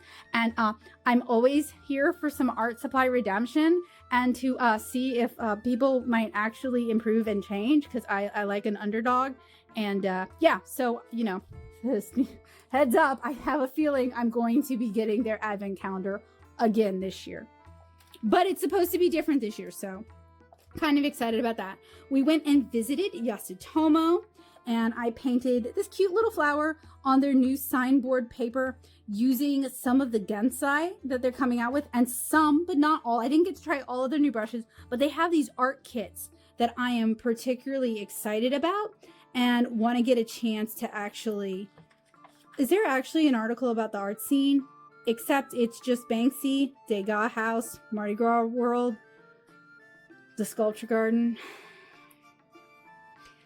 Oh well. Anyway, this is really cool. I have been wanting to buy and try the round watercolor paper. I did not ask for it because he'd already given me the sugarcane paper. And then this is gonna get somebody in trouble. It's a mini knife keychain, the paper pastes, the paper testing packs. I love stuff like this. I used to, and I still do, but I just don't have as much time as I used to. I used to just absolutely... Ooh, TikTok Shop seeks to recruit vendors.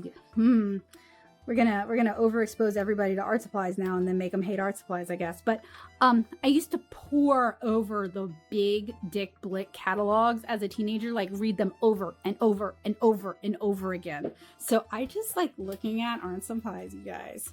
So we visited Silver Brush, and I'm going to talk about this a little bit more. This is the packet that they gave to the people who are able to make it to the Mardi Gras social. I was not able to make it to the Mardi Gras social, but we were making friends with their... Oh, I'm not super sure of her job title. She seems really cool, though. We seem to really vibe. Anyway, we were making friends with that person, and she sent us back, both me and Kabocha, with these. And it's just like a little tester pack of several of their different brushes. You guys know I swear by the Silver Black Velvet. Like, those are in like all of my videos. They're in all of my comic tutorials. So like, I am already predisposed to the Silver Company. They are also coming out, and I don't have one here because they only had prototypes, scrubber bowls that you guys might be interested in. But speaking of that, Paint Puck was there, and they have a new product. Now, I have seen the cup thingy where you put a plastic cup in the... I don't like that thing, okay? This is all in one. It is... Wait, I gotta do it correctly and see if I can get it to stick on this surface. It won't stick on this because this is Teflon, it's not stick. But when I clear off another corner of my desk, You guys can see how dusty my desk has got in the week and a half of disuse.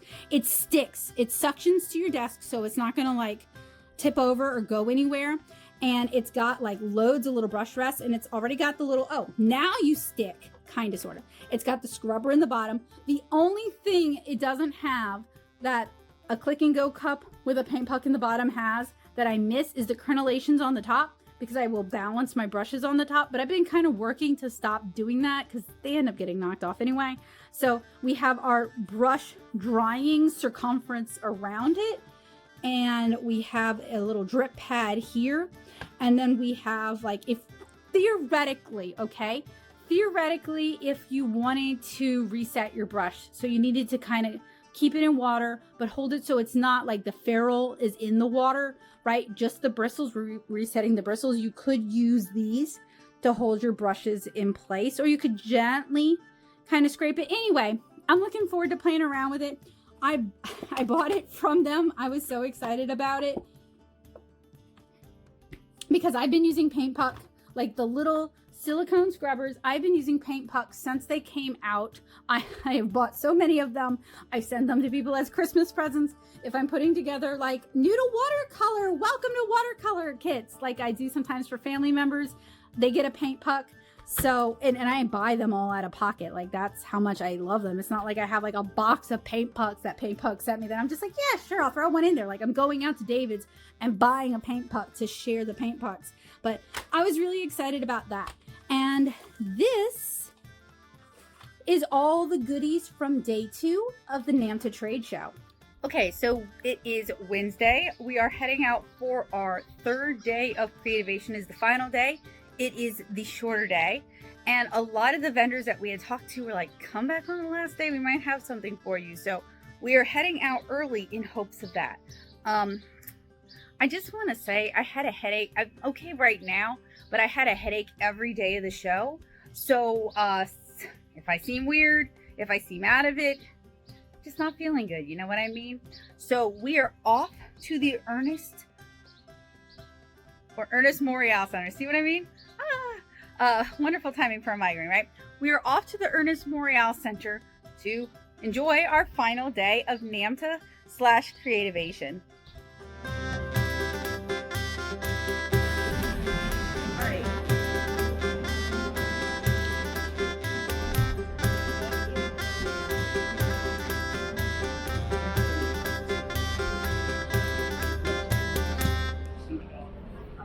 Nice and eye-catching.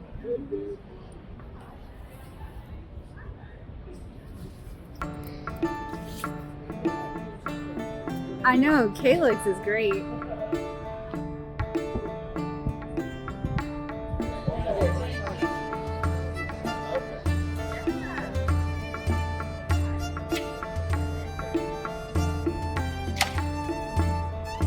Yeah, we'll set it up here. I know. Sorry.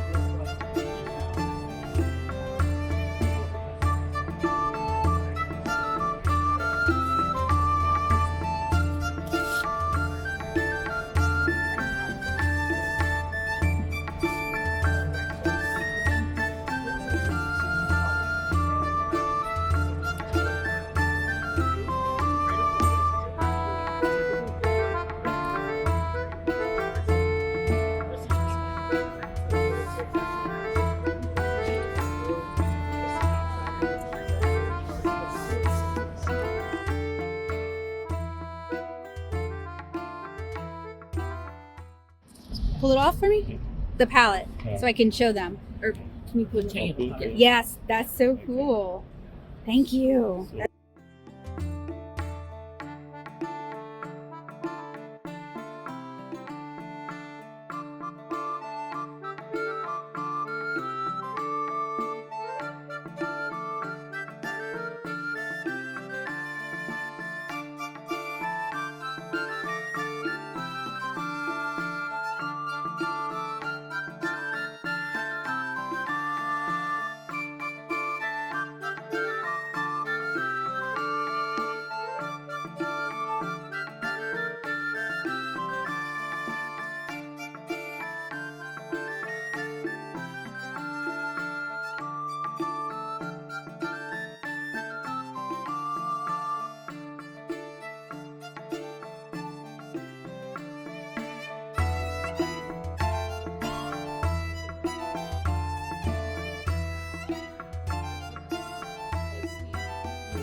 I'm just kind of looking in the direction to see if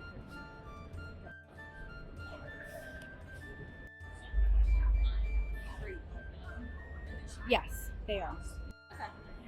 Do we want to... I'm just getting footage. Don't worry Yeah. about it.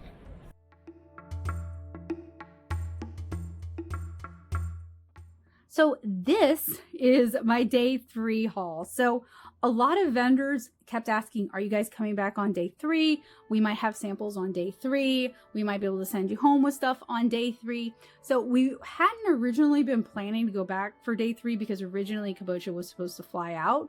And I think we were just going to take it easier, but we decided we were going to try and make it out and get up a little bit earlier for day 3. So, again, this is not in any particular order.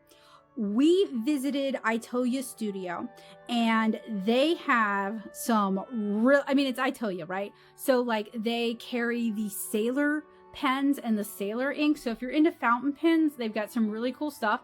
They have this really interesting fountain pen dip pen combo with like a variety of different nibs that I am really interested in as somebody who inks things.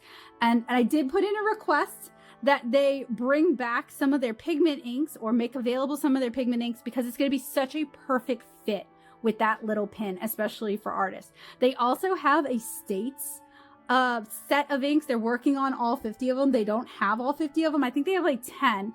And for once, Louisiana was in the 10. I was so hyped. And it is this beautiful iris purple color. So even though I've kind of left fountain pens because they hurt my hands and I'm going through OT right now, that little dip pen was actually quite comfortable to use. And the color, oh, and it was skinny enough that I could put a comfort grip on it. So, you know, accessibility is an important thing. And it runs through the ink fairly quickly. So it's a great tester. And it's also pretty good for artists who want to carry a longer ink load than a dip pen, but they're not looking to fill a full cartridge and then have to clean out an entire pen. So I was really excited about those. And the Lupe, who we talked to, gave us some vendors who should be carrying those. So I am probably going to, oh, I also put in a request that if they could pass it along to Sailor Japan to offer a flexi nib for this little pen because it would be so good. It would be so good. I know so many artists who love fountain pens who would be all about it. This is one of those situations where we were just kind of enjoying ourselves and vibing at the stall, and we actually weren't really planning on getting any interview footage. So while it was a really nice interaction, I don't have anything really to show you guys from that. So you're just gonna have to take my word for it. I will try to write in the name of that pen because I did take notes, but those are in the other room. We also visited Carandash, but we visited Carandash way at the end of the show when they were doing all the announcements and they were trying to pack everything up. So we didn't record anything. We were just stopping by to say hi. And they were already kind of working towards picking things up. But Stefan was really nice about explaining various different products. And we had a really good talk about luminance, which apparently you can kind of sort of use like encaustic if you have a heated work surface because the wax content in the luminance line is a little higher. So you can get those really nice melty effects. But we also talked about how their Pablo line and their Supercolor 2 line use the same pigments, but it's just a slightly different wax. One is water soluble, that would be the Supercolor 2, and they've changed names since, and I have forgotten what the new name is. I have a bunch of Supercolor 2s, so that's what I'm going to still call them.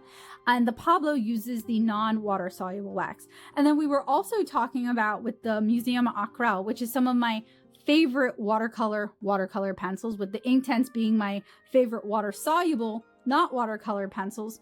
We were talking about how with those, they actually, because different pigments have different hardnesses, which could really affect how you handle a color pencil or watercolor pencil, right? Like it could actually cause a good amount of hand strain, really. They adjust the type of wax, they use the hardness of the wax to kind of balance out their range so that it's a little bit easier on the hand. He also sent me home with one of their catalogs. I think it contains probably, I don't know if there's like a business card in here or not, so I don't want to like Oh no, okay, it just shows all their different product ranges. So I am holding basil right now. So I am actually gonna go put him back so I can have two hands so I can flip through this. Basil says I can't put him up, so I'm gonna do my best to just kind of flip through. It's got all these nice tabs, so it makes kind of exploring their products a little easier. It also has color like amounts and what's available where, which as a reviewer, this is really helpful for me. Beautiful swatches of the aquarelle. I really need to like go back and re-swatch all my really nice watercolor pencils. They also have like a water soluble, in fact here it is, graphite line that I would like to play around with. And I'm kind of doing a quick flip because like I said, I have basil on me. Oh, we were talking about the Pablo. This is the color pencils I started with when I started making comics in grad school. So not my very first color pencils by a long shot. I guess we call them Supercolor Aquarelle. I like those as well. I have a lot of those. Now, personally, I'm not super into the crayon style. I just have really bad luck with those for some reason. And we've talked about the Gouache Studio and Fan Color over the years as well. And then they have a lot of like younger facing products that we just don't really get so much in the US, or maybe you guys do down here in Louisiana. We don't see these so much, kind of like some of the Faber-Castell products.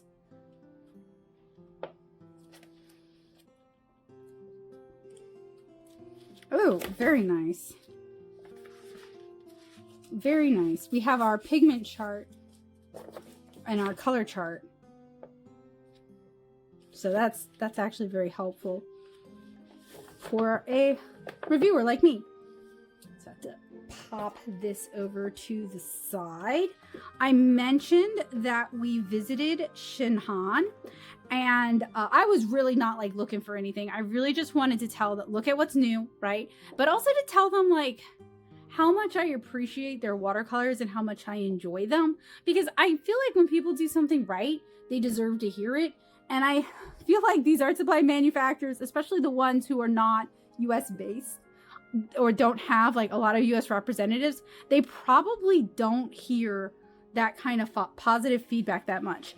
And they very generously sent me away with the Tints color set A. So I'll swatch that for you guys in another video. And then this is new. I'm excited about this. So those of you who watch the channel for a while, who used to read my blog, y'all know I used to review alcohol markers. And the ShinHan Twin Touch was my like best not Copic pick until the Blick Studio brushes came out. And the only reason they didn't retain their title is they are hard to find in the US. They are good alcohol markers. They have a good form factor. They have a good range of colors. Technically, they have ink refills, but I could just never consistently find them, and I couldn't find their ink refills. Now, they do still make the touch markers. In fact, they make a whole range of stuff.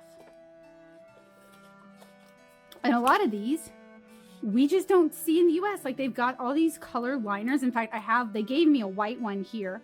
And the way they demonstrated it, it is really, really opaque. And it looks like it should be able to mark over watercolor when dry, which is something I have, like Posca doesn't like to do that. Signo doesn't like to do that. It would be nice to have like an archival white opaque pen for those kind of highlights and details, because sometimes you just don't want to pull out the white gouache. But they do come in other colors. They also have a line of pencils. They have a line of liners, and those also come in brush and other colors. I didn't get a chance to play with those. I think I took them kind of by surprise. And then they still make their markers, and these are the colors that their markers are available in. And look, I'm gonna be really blunt with you guys. One, I know some people think that Poscas have replaced alcohol markers. They are two completely different marker medium. One is very opaque, one is very translucent. People who love markers, alcohol markers, still love alcohol markers. People who love opaque markers, still love opaque markers. You can love both. Sure, Poscas have kind of taken over in terms of like faddishness, but people who love both are still going to love both, and people who like alcohol markers are still going to enjoy using alcohol markers for coloring. Like Poscas don't really do so well in like coloring books. A lot of people still use alcohol markers in coloring books. Also, and I'm just gonna be real blunt, Copic, ever since they switched who handles them, they used to be handled in the US by Imagination International. Those are the people behind Olo. They are now handled by the heirs of the Copic family. We saw them at NAMTA. I don't think I have any pictures or video with them in it. They didn't bring any markers. They didn't do any demos. They didn't have any display. I really feel like Copic kind of wants out of the US market. They used to have new products all the time. Japan might be getting those products. We're not really getting those products. The size of their refills went down by like half. It's harder to get open stock colors. Like, the support for the US market just isn't really there. So on that note, that opens up a new gap in the market for higher end alcohol markers, for people who want that neoprene brush, for people who want refillability, for people who want to be able to count on color consistency. And in the past, I really liked the ShinHan markers. In fact, the only thing I didn't like about the ShinHan markers was the availability was non-existent. So if we can get, and look, they have refills for them. If we can get our local brick and mortars to carry ShinHan touch markers, that might fill some of the gap with Copic. And another thing, Prismacolor isn't going to be offering their markers open stock anymore. So you can't just buy like a flamingo pink if you need a flamingo pink. They're only going to be offering them in sets now. So again, it seems like there's going to be a hole in the US higher end, nicer alcohol marker market. And I think ShinHan might be prepared to step into that hole and help fill that gap. So I'm kind of hoping for that. I like Poscas. I like them okay, you know? Like, I don't like bullet nibs. There's like a sensory issue thing there. But I like what Poscas can do. I like the possibilities behind Poscas. I use Posca markers myself, but I like alcohol markers still. So I am kind of hoping ShinHan will be able to step in. I mean, they even have the replaceable nibs, which was like a big selling point for Copic. Sorry, I'm starting to mush my words because I've been recording for 2 hours straight now. Now, Blick Studio markers are great. I really like Blick Studio markers, or Blick Studio brush markers, sorry. They are refillable.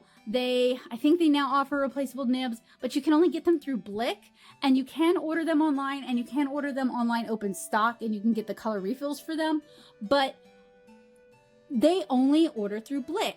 ShinHan could work with Blick and with Jerry's and with David's and with Cheap Joe's and with like all the little mom and pop brick and mortar stores to kind of fill in that gap. So if y'all like alcohol markers and you're sad to see the direction that Copic has kind of gone in, maybe consider asking your store to start carrying ShinHan. Now, I showed you guys some clips from the ShinHan setup. I did not interview them because we went there on the third day, and I wanted to make sure I told them how much I love their watercolors before we left, but I was tired. Everyone was tired, you know, so I didn't take advantage of that opportunity. They were very nice. They were very friendly. They were very gracious. They did let me record. They helped me actually show off the new half pan palette that they're coming out with. So I'm really excited about that. I do not know where I will get my hands on that or when I will get my hands on that, but you guys got to know I'm going to get my hands on that some way, shape, or form because I'm really excited about it. And frankly, while I love Holbein and I am happy to talk up Holbein, I kind of feel like, and y'all might come for me, but I kind of feel like ShinHan, the PWCs, are a very close second in terms of Holbein. And I use them, they and Holbein are both in my daily driver watercolor palette to paint watercolor comics. So I'm really excited about anything new that ShinHan brings to the table because they tend to be a little more price accessible than Holbein. And y'all know I love watercolor and I really want more people to be able to make art a part of their daily lives. And I am, okay, rat warning. If you guys don't like rats, don't look. This is Basil. He's hanging out on me. He am being a distraction. He am being very cute. He is a roof rat that I reared from a little naked pinky thumb orphan. And often when I'm recording, he's hanging out around me. I do put him up if I'm messing with toxic stuff or things that have a strong smell, or really if I can smell it, I'll put him up because it's probably going to be too much for him. But he's hanging out with me and helping me record. So, and I know you guys see the HiMi bag. I know, we're going to get to that. They also had a very good presence, a strong presence at NAMTA. We're going to talk about Sakura of America because we talked to them at the very end. And part of the reason I love Sakura products, like I use the Pigma FB y'all see me use it all the time. It's just that I've talked about Sakura a good amount here on the channel, and they didn't have a whole lot that was new that I hadn't seen a bunch of times before. So we did stop by and say hi, and we watched their artist Dorian do. She did this really pretty, like, I don't want to call it a doodle. It was geometric. It was circular. It was really pretty. She was super nice. My friend made buddies with her. And she gave us these super cute little zip bags that had a koi coloring brush, that had a jelly roll, and that had a couple of microns in it, as well as this super cute little doodle activity book. Look how cute this is. This is like perfect for like carrying in your bag or your purse when you want to doodle and you don't know what you want to doodle. So cute. I love reusable bags and packaging like that. And she also sent us away. Look how cute this is. This is so cute. Oh, by the way, I love this because it reminds me. Sent us away with a tumbler. Very cute. But they are now doing retractable jelly roll pins. And as somebody who uses jelly rolls to sign my comics at conventions, a click retractable pin, so good, so much easier for me. And supposedly the ink dries a little bit quicker than traditional jelly rolls, which again, as somebody who is signing books at conventions, that is a huge help. We also talked to Mgrams. And they have, I think you guys probably know they have a gouache line. Now, for those of us who live in the South where it is super humid all the time, and we may try to set up our Mgrams watercolors in our palette only to find that it goops on out of the palette, which is fine for a flat palette, but terrible for a travel palette. Their gouache, as James Gurney has so generously shown us and demonstrated and advocated, their gouache can be used kind of like a watercolor, like a more opaque watercolor, and it sets up a little bit harder in the pan. It's less viscous. So we chatted with the Mgrams folks for a little while. They also have an oil paint. I didn't realize that. And it uses a walnut oil. So supposedly that means it doesn't yellow as much as traditional linseed oil based oils. But you know, I don't do oils, so I couldn't tell you guys. Frankly, I'm not like super interested in finding out. So I purchased a new mount for my camera for recording, and this isn't it actually. They're gonna mail me the mount. It's a big one, but this was part of that, and they had this on hand, so they sent me home with this. This is a smaller phone style mount. We're going to take a look at this and the other mount when they come in, because I am using a Rode mic arm to hold my phone, and while it does the job, my angles are real limited to what I can do, and really not exciting. And what they had to demonstrate to us had a lot more flexibility, and it looked like I could get a lot more interesting angles. The only downside is they seem kind of very Apple support focused, which is fine, but I'm an Android user, so they do have some clamps that they were good. They took notes on what I needed, and I really appreciated them. Their customer service, they were both really nice. Their customer service was also great, and I really appreciate it because it was literally last minute at the very end of the show, and they could have just been like, yeah, no, we're packing up, we're not interested, but super professional. So we're gonna take a look at the 2 Archon mounts, this one and the big one. And they also had like a really big, heavier duty aluminum one for my DSLR folks.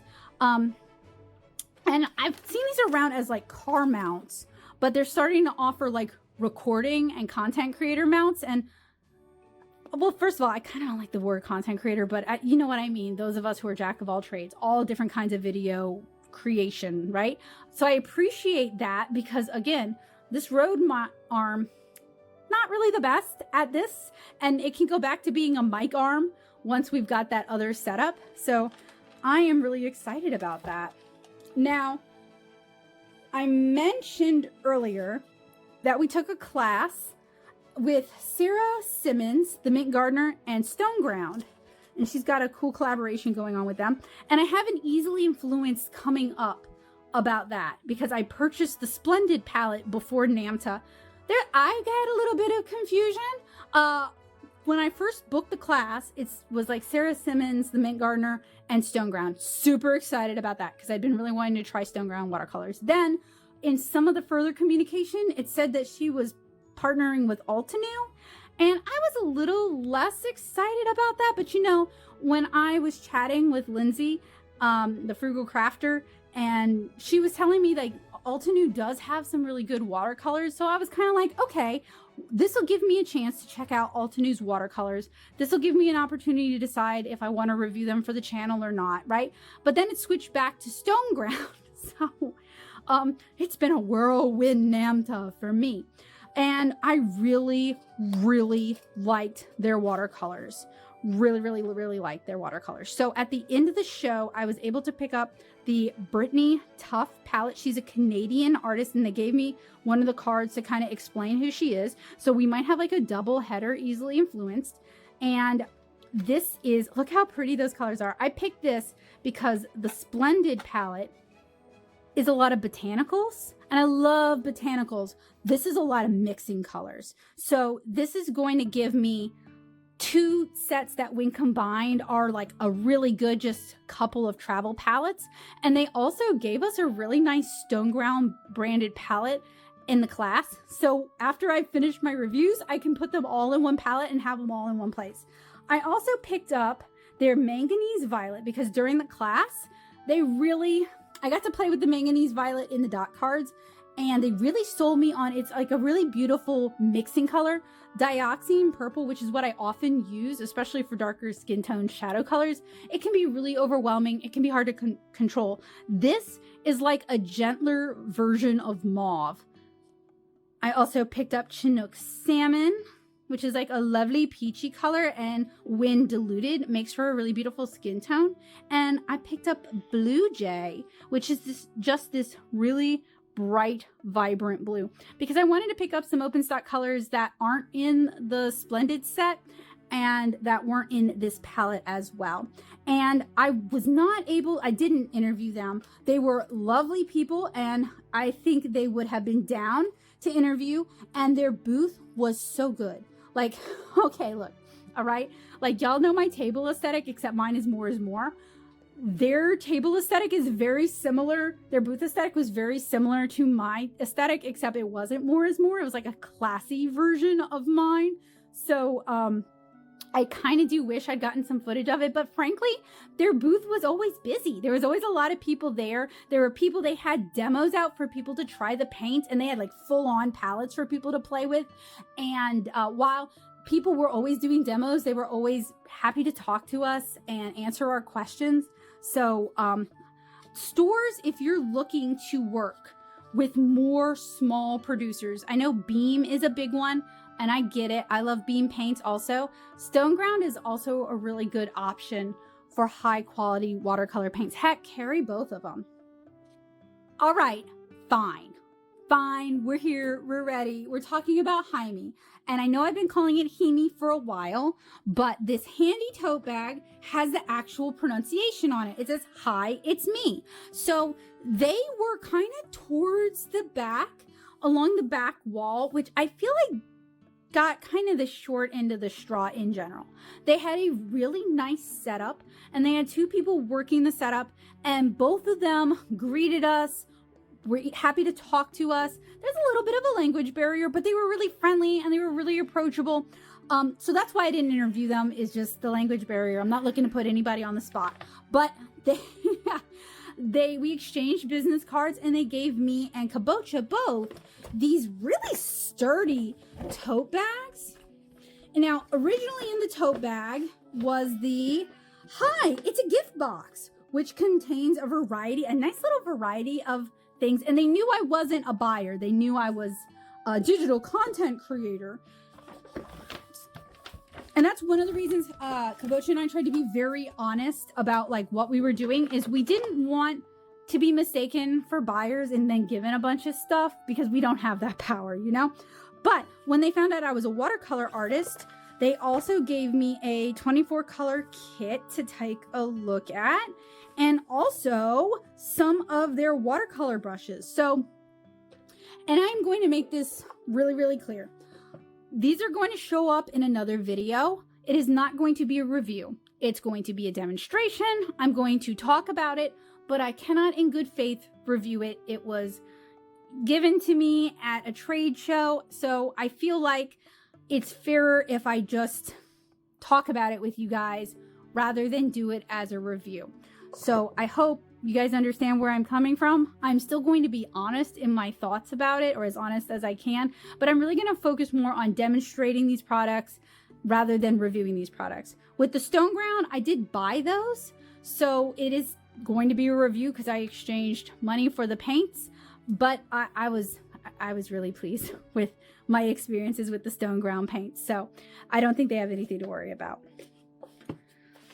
And that is pretty much everything on the third day. So I think a lot of them told us to come back on the third day because they were, and I understand this isn't a complaint, I run a small business as well. They wanted to make sure the buyers got first dibs at samples, got first dibs at demos, because these are the people who are going to be placing orders for thousands of dollars, for tens of thousands of dollars.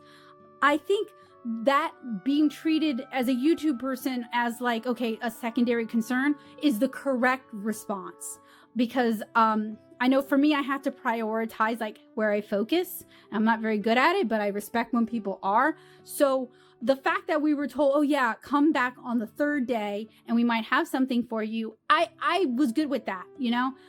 It means they have less that they have to fly back or ship back, but it also means their display was intact for buyers to see what they have.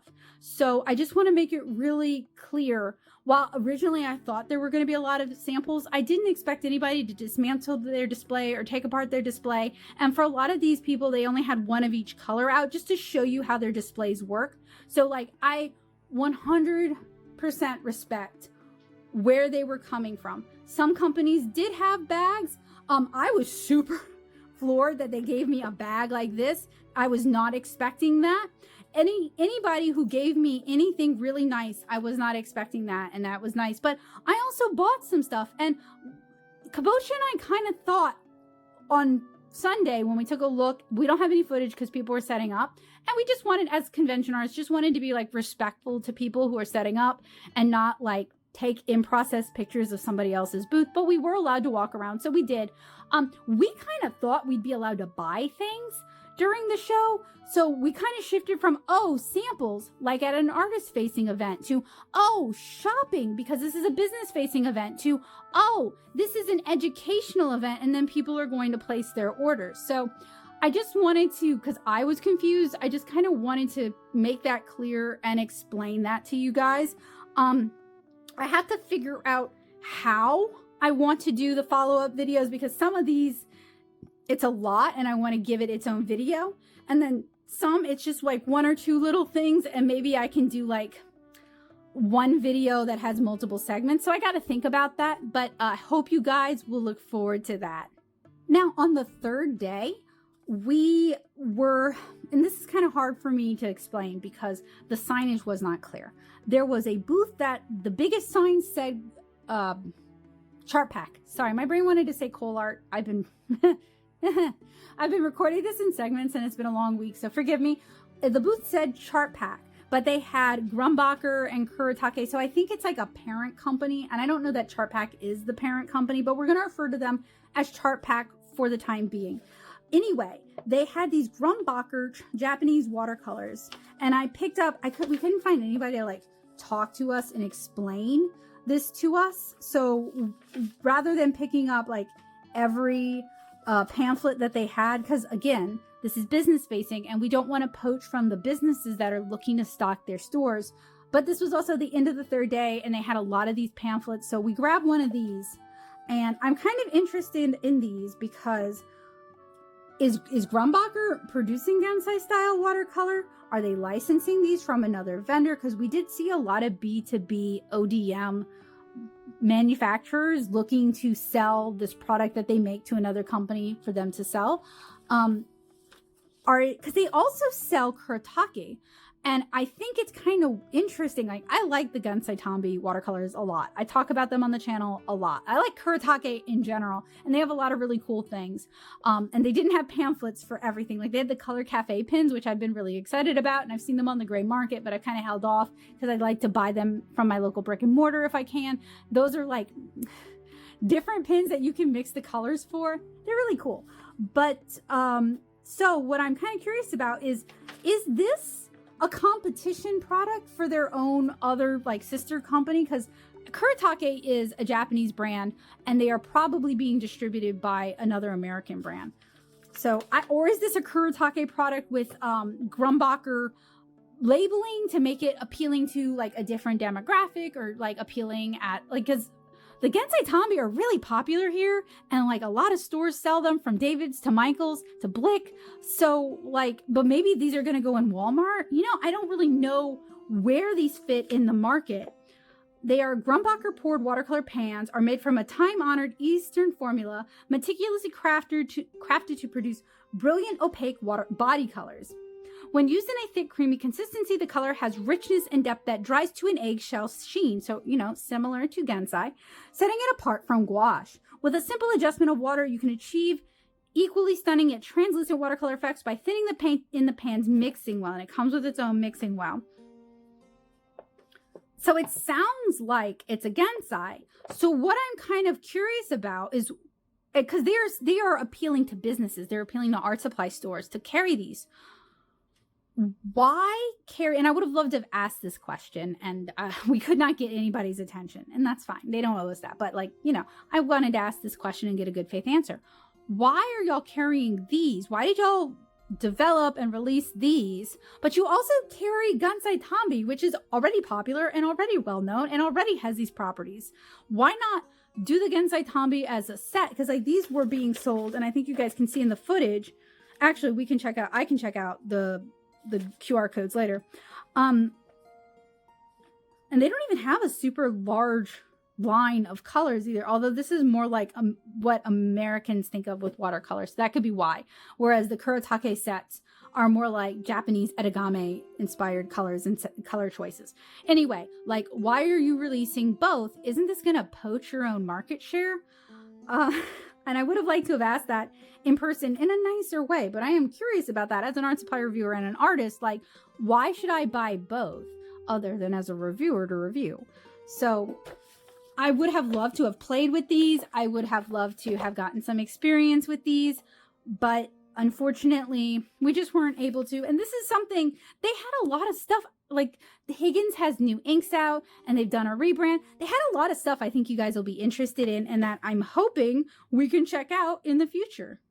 So this is post the final day of NAMTA. So Wednesday, the show ended at 2 and we went and got some lunch and I crashed for a while. So I look like I just woke up from a nap, because I did just wake up from a nap. And I kind of feel like this is the look I want to roll with for this segment. So as you guys know, I have Sjogren's syndrome. I've talked about it. And part of that is heavily reduced energy levels. So it's been really interesting doing conventions of various sorts, craft fairs, etc., since Schrögen's has started to really rear its head and really affect my energy levels and my health.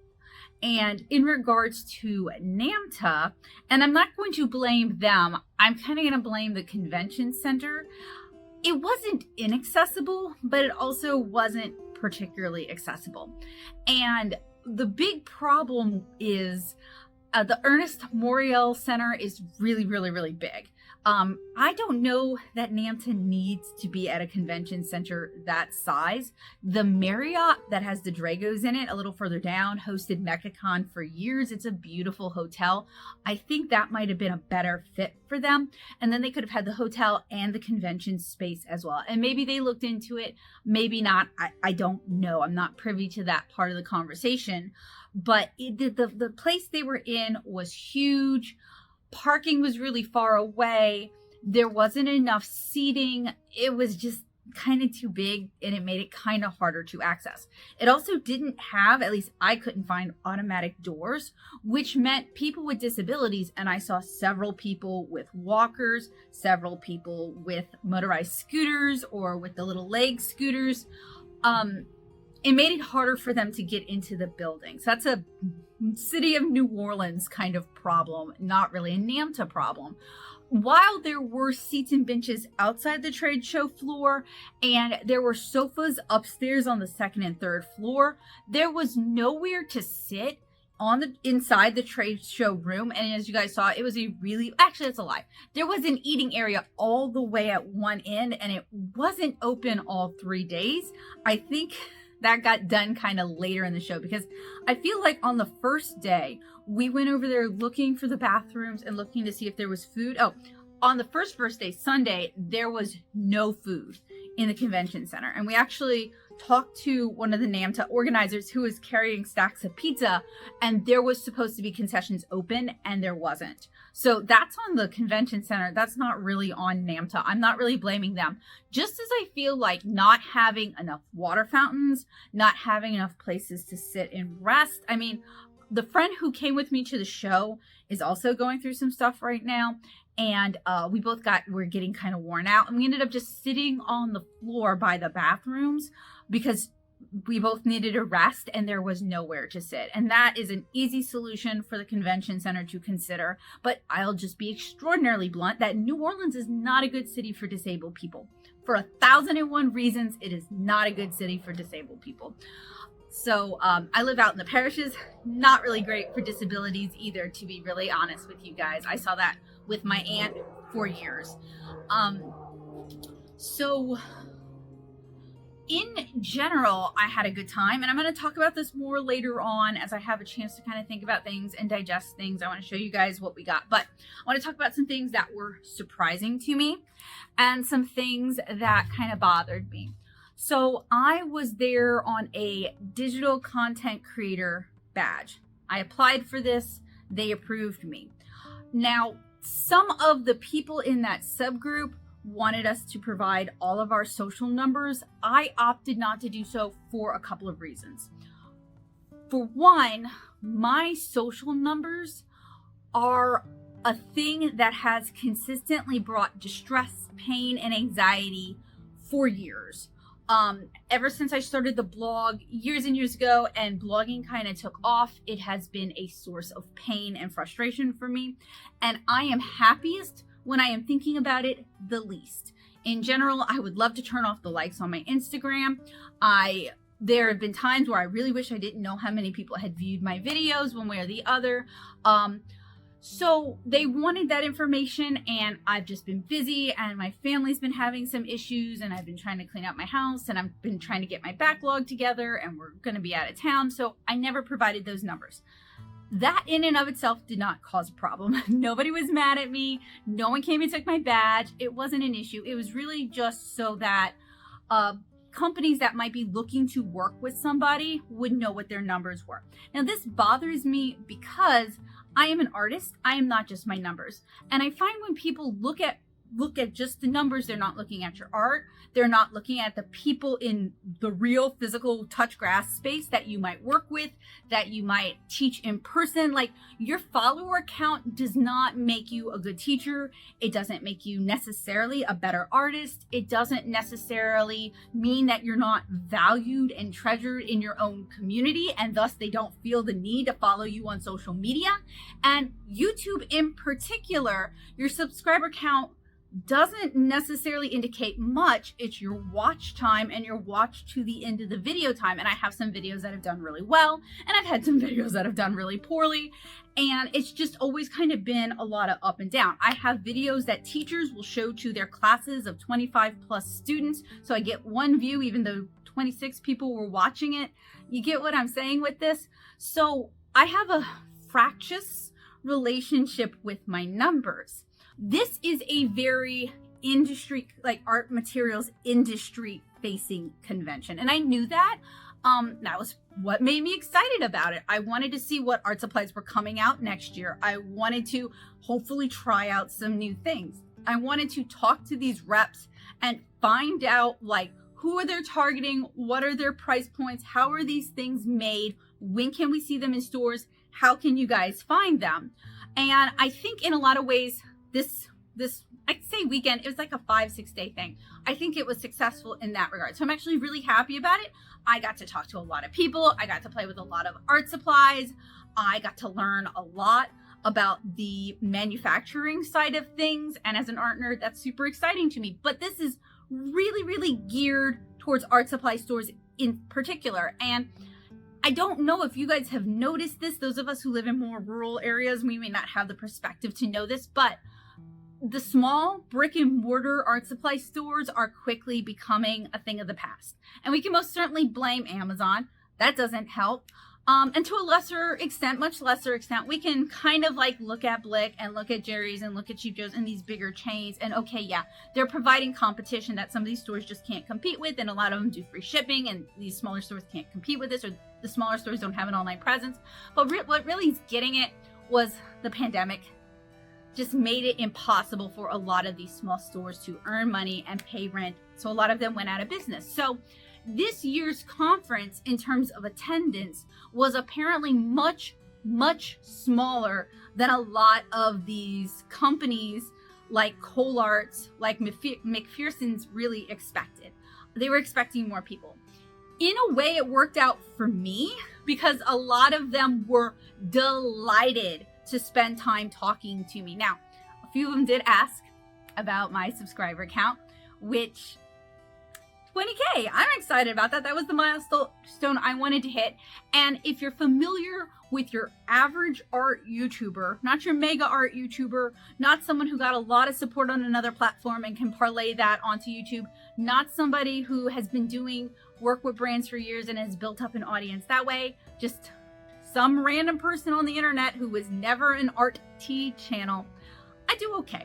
I don't do super big numbers. I would like to do a little bit better for sure, but like, I'm happy with 20K.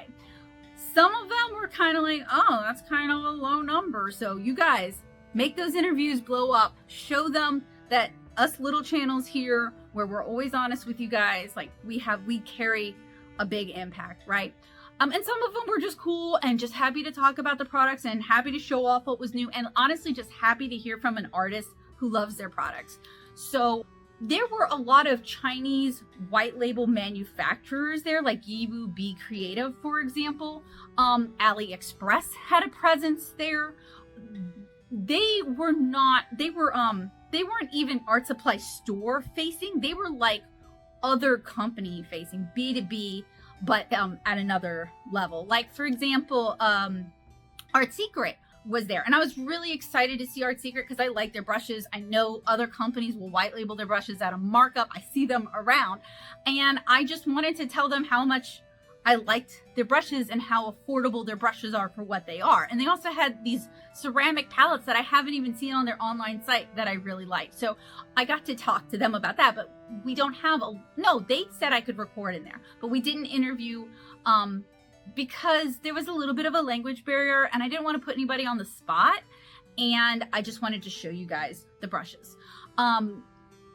For Mungyo and for ShinHan, I have like a little bit of video for them because I really just wanted to focus on the specific products that I am super excited about. And they had the please ask sign up, and I didn't want to put anybody on the spot or make anybody uncomfortable or provide anybody to very quickly pull up all of their English language skills with a camera pointing at them, right? I was trying to be mindful of that. So there are some companies that I spent a lot of time talking to, like the ShinHan reps were so nice, and they've got a bunch of cool products that I'm really excited about. Like they've got half pans and they've got the Korean watercolors available as a kit, so you can actually learn how to do Korean watercolor. And I'm really excited about that because I couldn't find any information really in English on that when I was doing that review. So I did a Western style watercolor painting because that was all I knew how to do, right? So it's really cool that they're offering these things, but I didn't want to put them on the spot like that. So, and then there were some who were just, like, you could tell the people who are like super used to doing artist outreach, to teaching classes, to doing internet stuff. Like, we got to talk with one of the reps from Holbein, and he was just like we talked for like an hour. They have so many products. He could walk me through everything. He's an acrylic artist, so like he could really explain the acrylic side of things, and I'm pretty familiar with their watercolor side of things. So like there were some reps who like, or like the ColArts guy was like very good at selling. You could tell the people who did a lot of education, like John with Daniel Smith does a lot of education. In fact, we went to his thing on Saturday and then we turned around and visited with him at NAMTA. And the Hahnemule guy, super good at explaining the products. He also teaches classes. So like some of the people I am the most excited about are the ones who they do teach, and they teach classes, and they aren't just looking at numbers, they're looking at people who are capable of educating. I also had a chance to talk with the Silver Black Velvet people, the Silver Atelier people. I don't have any footage for that because some of the booths were just busy the whole time. I didn't want to get like footage of other people who might not be comfortable being in the footage. And I do realize, like, if you're in a public space, that could happen. But I have friends who are just, they really don't want to be on camera. So I try to be, when I can, I try to be mindful of that. So, you know, there were good experiences with us asking lots of questions that I wasn't able to record for you guys because I was just trying to be mindful of the situation. Now, there were, to my knowledge, at least 20 of the digital content creators. I saw some of, I wasn't able to make, so they had a social on Saturday night, and we actually missed it because we went to the Daniel Smith thing, which was a lot of fun, and I was fellow local artist, so that was always worthwhile. That was hosted by Davids, and I really appreciate that. But we got out at 5:30, and we didn't realize registration for NAMTA closed at 5. Like there, as you guys saw, there was like nobody there, and they have the like machines where you can print it out, but there was no one there to do it, and they didn't notify us that registration closed at 5. So we missed out on the Mardi Gras social, which is an important event for people in my position to be able to talk to these companies, introduce ourselves, show them our work. So there weren't really enough places to sit. There wasn't enough stations for hydration to get water, but NAMTA did bring in a lot of food. They had a beignet thing at 8 o'clock in the morning, which I wasn't going to. I'm not getting up that early. They had an ice cream social. They had a jazz band, which they had the jazz band in the middle of the floor.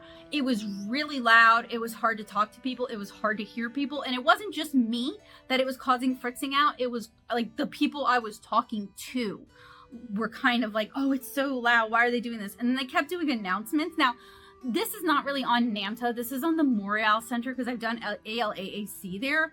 And their PA system is, it's horrible. It's crackly, it's over loud, it's bad. They did put down carpet to try and muffle some of the noise, so it wasn't as loud or as bad as ALAAC was sound wise, but as somebody with certain disabilities, it basically makes these kind of events not accessible to me. Like, I'm going to do it, but I'm going to have a Sjogren's crash. Like, I went home and I slept for 2 hours, you know? Like, and every day we did the show, I would come home just like completely wiped out. This is both at NAMTA, but also at the Memorial Center. You really need to be considerate of your attendees with disabilities. We already called out the Memorial Center for their lack of consideration for people with disabilities. For NAMTA, I don't think it was it's not an intentional thing, but I saw, like I said, several people walking around with canes and different mobility aids. The booths were not like super close and they were not difficult to navigate, so that is a plus. But finding convention centers that will like respect your needs as a show and will provide adequate water, seating, not have overstimulation for the noise levels, things like that would be really helpful. So I'm bringing it up because a lot of people I know with disabilities will just stop going to things because they feel like it's just too hard and they're not welcome. And like somebody's got to say something, right? So when I went, I think I had a bit of a different conception of what was going to happen because I've done a lot of artist-facing events like hands-on creativity where there's demos for artists, there's samples and samples and samples for artists, right? Like you would do hands-on creativity at Plaza and come home with bags of cool samples. And that's such a good idea because sending people home with a little something that they can play with, that they can experiment with, that they can see how it fits into their life is going to make it so much easier to sell it to them, especially for expensive paper and expensive brushes. Letting people get their hands on it and try these things is really helpful. And some booths had lots of great hands-on, good takeaways, and some were very sparse in what you could play with there and what you could take home with you. And that's fine. Like, I am not owed samples, but I will say, as somebody who will talk about these things on my channel and will recommend it to my in-person students, of whom I teach a lot of classes, and most of them probably don't follow me on YouTube, and I don't bring it up to them either, you know? And I will also teach workshops at conventions, and I also teach online. If I fall in love with something, you guys hear me talk about it all the time. I recommend it all the time. I can't keep my mouth shut about things that I love. So having samples is wonderful. Now, they are not trying to be artist facing. However, a lot of the art store owners and managers I know and have known over the years are artists themselves, or they're not, maybe not professional artists, but they are avid hobbyists. They love their materials. I mean, that's something that I love about going to David's is the owners are really passionate about art supplies and they really care about art supplies and they're always getting new things in. So if you live in the New Orleans area, you should check them out. They don't sponsor me, but they're wonderful people and I love that store. So anyway, having more takeaways, having more samples would be great. The demos are good, but if you are an artist, it isn't always enough. And I know this, and I see the irony in this. It isn't always enough to have someone demonstrate something for you. You got to get your hands on it and you got to play with it. And as an art teacher, that's why it's so important for me to bring nice brushes for my students to use, nice paper, even though I'm the one paying for it most of the time, for my students to use, to bring professional paints for my students to use, because often once they try these things out, they can see there's a difference and it's really inspiring and it's really fun for them. I pay for that out of my pocket. I don't currently have a art supply company sponsor to help me out with my brushes or to help me out with my paper or to help me out with my paints. So I'm paying for that because it means that much to me. Because I think about when I was just baby back, 14 years old, had Walmart and had David's, but I had no money to spend. And I would try to do things with Crayola watercolor pencils and hate everything I did. And I thought I hated watercolor. I think about that, and I think about how much I love watercolor now and how much fun it is and what delight it brings into my life. And I think having samples and enough dot cards and takeaways for people, especially dot cards with the watercolor companies. Now, Daniel Smith did that thing on Saturday, but they also had dot cards for vendors. They had samples for vendors. Like, they were prepared to send you home with stuff so you can play with it, see how you like it, and then order it for your shop. But there were a lot of vendors who were not, it was, okay, so you guys saw all those beautiful store-like displays. Kabocha and I really thought they were going to be selling things at the end of the weekend. That's dumb. That was dumb of us. We did not know better. Those are displays to tell the stores, like, because they sell the displays too. So you can buy the paper and you can buy the display, right? So like, duh, now it makes sense. But I was just thinking, oh, it's set up like a store. Surely I can buy things. So NAMTA had rules about selling the physical merchandise on the store floor for like most of the show. So on the last day, they could give away things rather than fly things back, which is why I have some things. And I think they could give away things throughout the show. They just didn't want to like give away samples of all their display, right? And believe me, I did not like go around and ask everybody like, what can I have for free? Like, that would have been disgusting. It was mostly like, other than like sample pads of paper or asking if they had any dot cards, I did not ask for samples. Any samples that I received, they offered them to me. Anything else I received, it was offered to me. I didn't ask. Some people might have. I did ask about buying things because I didn't know better, and then I learned better. But the way they are doing their sales is it's order forms and then it's sent to the store. So my favorite store, they're going to have the Holbein Iridori gouache very soon, like in a couple days. And I'm really excited about that. I hope they will hold it for me because I'll pay them, but I hope they'll hold it for me because I'm going to be out of town and I want to make sure I get my sets because I love Iridori and I finally learned how to make gouache handle more like watercolor. So like, I want to jump on that, but it is really business facing. Now, there were some who were prepared, like a lot of these companies never sell direct to consumers either. There are some who were like, Joseph and I ordered a really cool new stand we ordered a really cool new stand for recording that I hope will allow me to take more dynamic shots than the Rode mic that I'm rolling with now. And they're going to ship it to us because while they were prepared for small orders, they didn't bring buku stock, and that's understandable. Doing conventions for years, I know hauling all this stuff and selling it and then hauling it all back is exhausting, and it would be so much easier if I could just take bulk orders and fill them when I got home. Not at that level yet.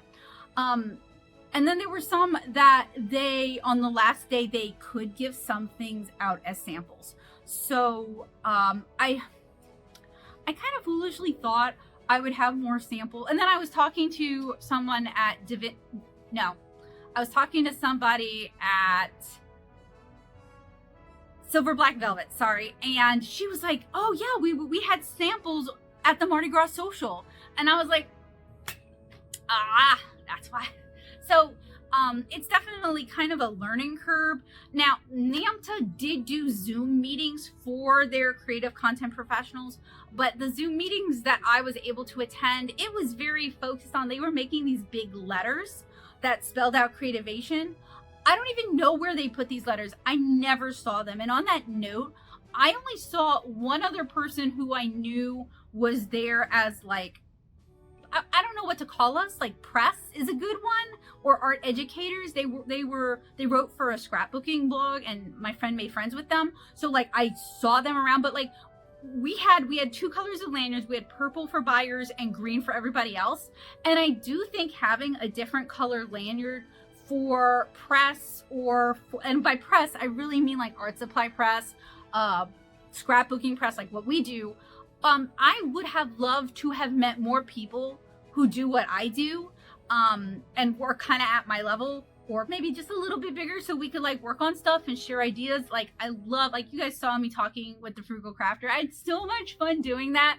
And she wants to know how NAMTA went. So I'm recording this and then I'm going to get back to her about that. But it wasn't easy to tell at a distance who was with what, and that's another problem. So a lot of the vendors thought we were buyers, and it kind of got to the point where I didn't want them to waste all their good spiel. You know, like if you do conventions, you know the pattern of a customer who's going to buy a lot of stuff, and the customer who's just looking, they're not really a customer, they're kind of bored, they don't have their money with them, they're just waiting for the cosplay contest or the rave, right? I kind of fell into the second category in a way in this, because I'm not here to buy in bulk. I have flirted with the idea of doing bulk orders for my viewers, and it's just so not, I would take a bath with that. It's just so not feasible, I think, that I am probably not really going to do that. But like, I'm not the one there to buy in bulk. I'm the one there. My focus this weekend was to talk to people and to find out what was new and to find out what they're excited about and to find out what they're innovating or what new sets they have, and basically to give companies a chance to sell themselves, both to me and to you guys, so we have a chance to look at what's coming out next year. It isn't really to do reviews on these things. It isn't really to do an expose or anything like that. This is not a deep dive. It was just something fun, something I wanted to do for years. I always want to know what's going on in art supplies, and it was a chance to get a look at what was new and exciting for the first time that they were in my city and it was accessible to me. So that's what this is about, right? Sorry if you feel like I'm selling out. My content will go back to the normal reviews and tutorials that it has been. Think of this as Becca going to Becca Disneyland, right? Or like when we went to Japan. Sorry. So when we would introduce ourselves, I would try to, and there was no elegant way to say it, because I don't think of myself really as a YouTuber, although the main focus of the art education that I do is on YouTube. I'm not really like that kind of influencer. I don't really do those kind of brand deals. But saying that I'm an art educator also implies I only do in person, and it implies that I only see like 25 students or so a year, right? It gives that connotation, and that's not really true either. And I haven't quite come up with a term for what I do that is honest, a little cute, and doesn't make me want to throw up, like telling people I'm an influencer, because I guess I'm like a micro influencer, but I hate that term for me. Like, that's not a good fit. I don't like that term at all. So it was kind of interesting to try and introduce myself, and I would try to do that earlier on, so they weren't trying to talk about bulk selling me units in a display case, and we could instead focus on like, what is new? What would my viewers think is exciting? You guys like coloring, you guys like watercolor, you guys like comics, you guys like drawing, you guys like markers, you guys sometimes like crafts. Like, what do you have that my audience would enjoy? What do you have that I would think is cool? What do we have to look forward to next year? So another thing is, I had a migraine every day but today. And so I was not my best, but my friends with disabilities, y'all know how it is. Like, sometimes we just have to do the best with what we've got. No one is perfect. And we just have to work at being our authentic self. So like, some of the things didn't go as smoothly as I would have liked. I wasn't as charming or as fun as I would have liked, right? I was rolling with a migraine for 4 days, but I did have a good time. And if they're in New Orleans again, I would love to attend. I need to kind of figure out what to call myself.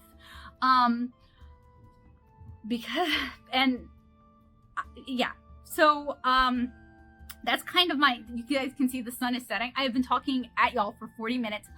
A lot of the interviews we did are long. Like, me talking to Holbein was like an hour long. So instead of including those in this, those are going to be, subsequent videos. I'm going to update my upload schedule a little bit, just so that we don't spend a year of just doing NAMTA.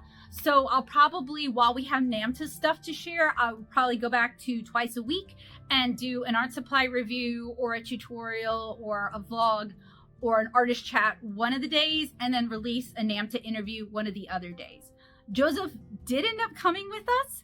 I was kind of hoping he would go around and interview people because he did a stellar job with Up and Conning Artists, our convention podcast, where he goes and he talks to different artists about what they're working on and what they're excited about and how they feel about that particular show. But I ended up doing most of the interviews because most of the reps that I had the pleasure of talking to wanted me to be the one to interview them. So, and I'm going to say no to that. So things went a little bit differently than I kind of expected, but in general, I had a really good time. I would love to see more benches, more seating, more water coolers, fewer announcements all the time because those were really scratchy and distracting, and like no jazz band in the trade show hall. I know people think that gives it like the vibe of New Orleans, but New Orleans is more than just the French Quarter, and Louisiana is more than just New Orleans. So like oh, I don't have any footage for this and I have to talk to you guys about it. So we talked to, oh my goodness, I'm gonna forget because we talked to so many people, but they're one of the 2 official Sailor distributors. They also sell those super cute collapsible animal pouches that you guys have seen around. I know you guys have seen around, and Sailor is releasing these, so they're kind of like fountain pens, they're kind of like dip pens. They are more comfortable in the hand. I'm gonna ask Kabocha what that is called and edit it in here. I have notes, but this is like right after the show vlog, right? So like, you know, some of these things are hazy, but they are releasing a States of the US color range of inks, and Louisiana is this beautiful Louisiana iris color, and I love it. So like I want to buy that for sure because irises are like my favorite flower. And also these cute little dip pins, they are like made kind of for testing inks, or they're made for artists who like to switch inks a lot, and the mosquitoes are eating me up, but they are super cute. And the rep we met, Lupe, she was so sweet, and she was such a joy to talk to, and it was just fun talking to her about fountain pens, and she was writing down our recommendations, and I requested that they talk to Sailor about offering a flexi nib for that because artists would love that, and also about more pigment inks or bringing back the Storia inks. I don't know, you know, how much good that's going to do, but she wrote it down and I really appreciated that, and she was just like a delight to talk to. And I don't have any footage of that because quite frankly, for some of these, we were just talking, like we were just playing with the materials, and then someone came up and was super friendly and made conversation with us, and I didn't necessarily feel like stopping that fun moment of conversation with another art supply nerd or another stationery nerd to be like, hey, do you mind if I record this? Like, so I don't have footage for everything because some of these were just fun, genuine moments where we were enjoying the product. Or like Sennelier, they're La Petite Aquarelle watercolor boxes. They are coming out with something really cool, okay?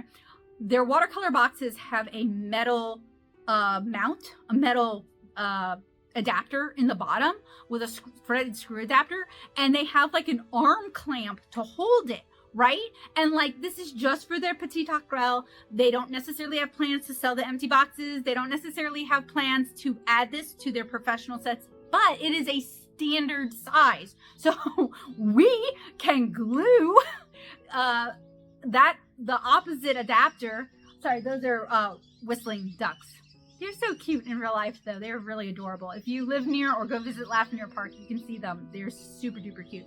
Anyway, it's just like a cool little table clamp. And okay, like my plein air friends, y'all have your solutions. We actually talked to the manufacturer of those really cool plein air palettes as well. I don't have footage. Joseph and I were just walking around and enjoying ourselves. So like I know there are other solutions, but what I loved about that is when I'm painting comic pages, I have this big CAD drafting table that it would be easier for me if I could clamp my watercolor palette to the side because I don't have anywhere good to put it. So I'm excited about that.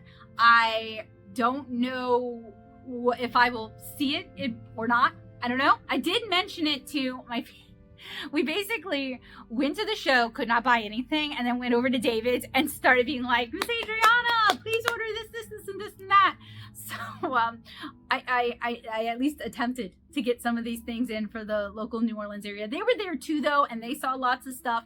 But if you see something in this video that you want your store to carry, you can ask them to carry these things.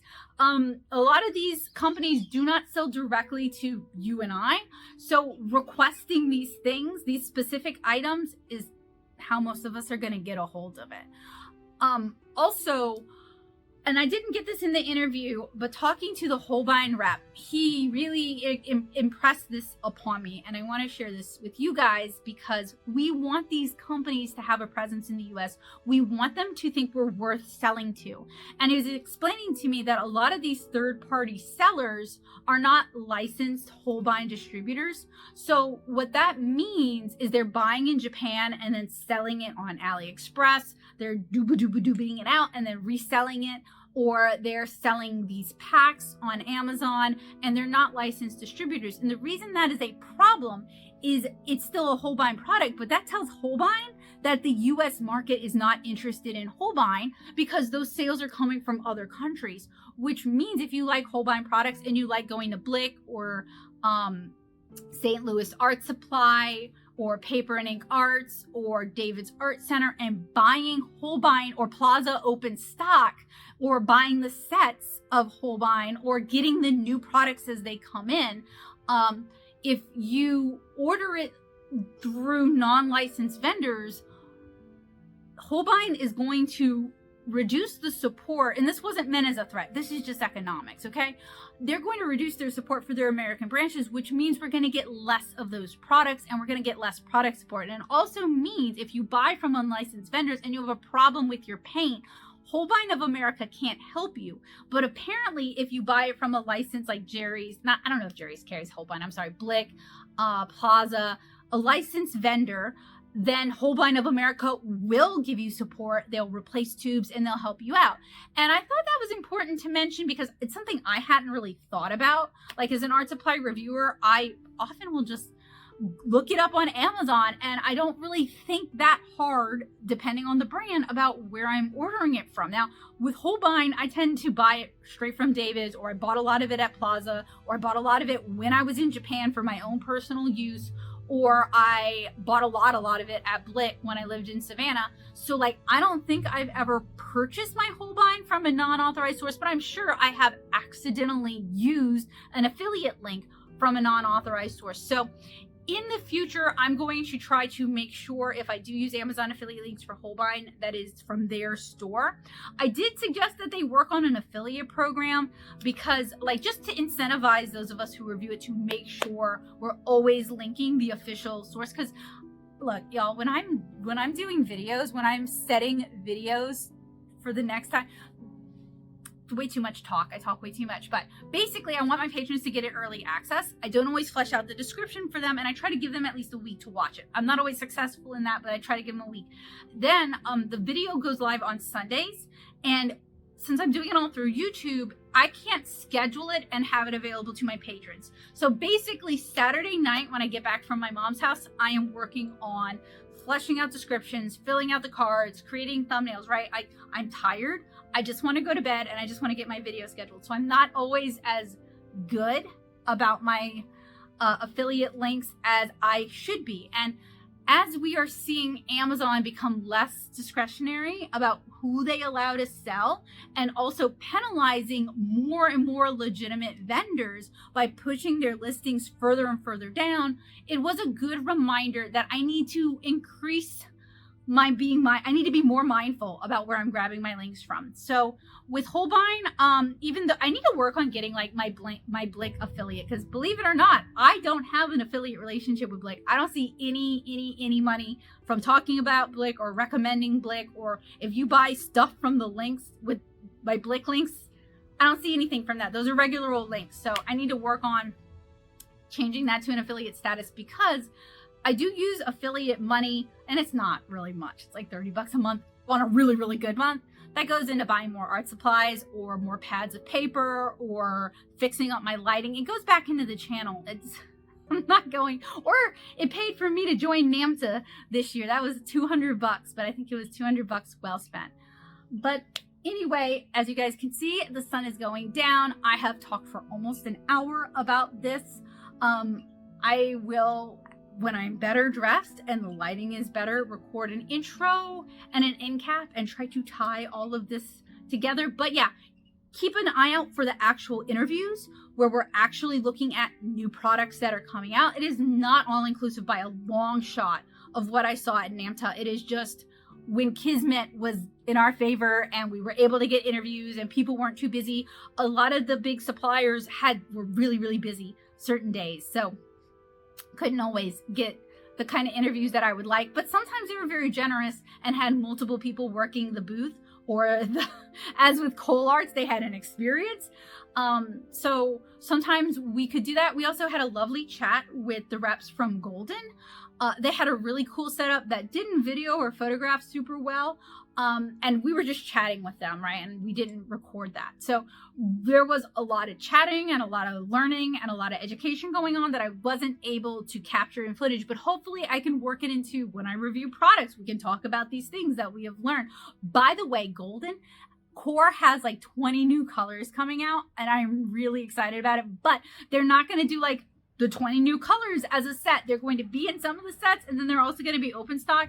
So that means I need to be good about keeping my eyes open for those tubes when I'm shopping. But oh, there's so much to talk about with you guys.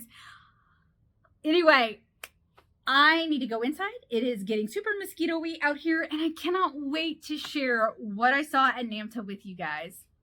So the final day was much more low-key. I really wasn't looking to get any interviews on day 3. I was really looking to just walk around, get some B-roll, chat with some of the vendors that we had talked to before, and just kind of relax into it, right? Like think less like I have a YouTube channel and I'd like to find some cool art supplies to physically show you guys and just kind of experience it more.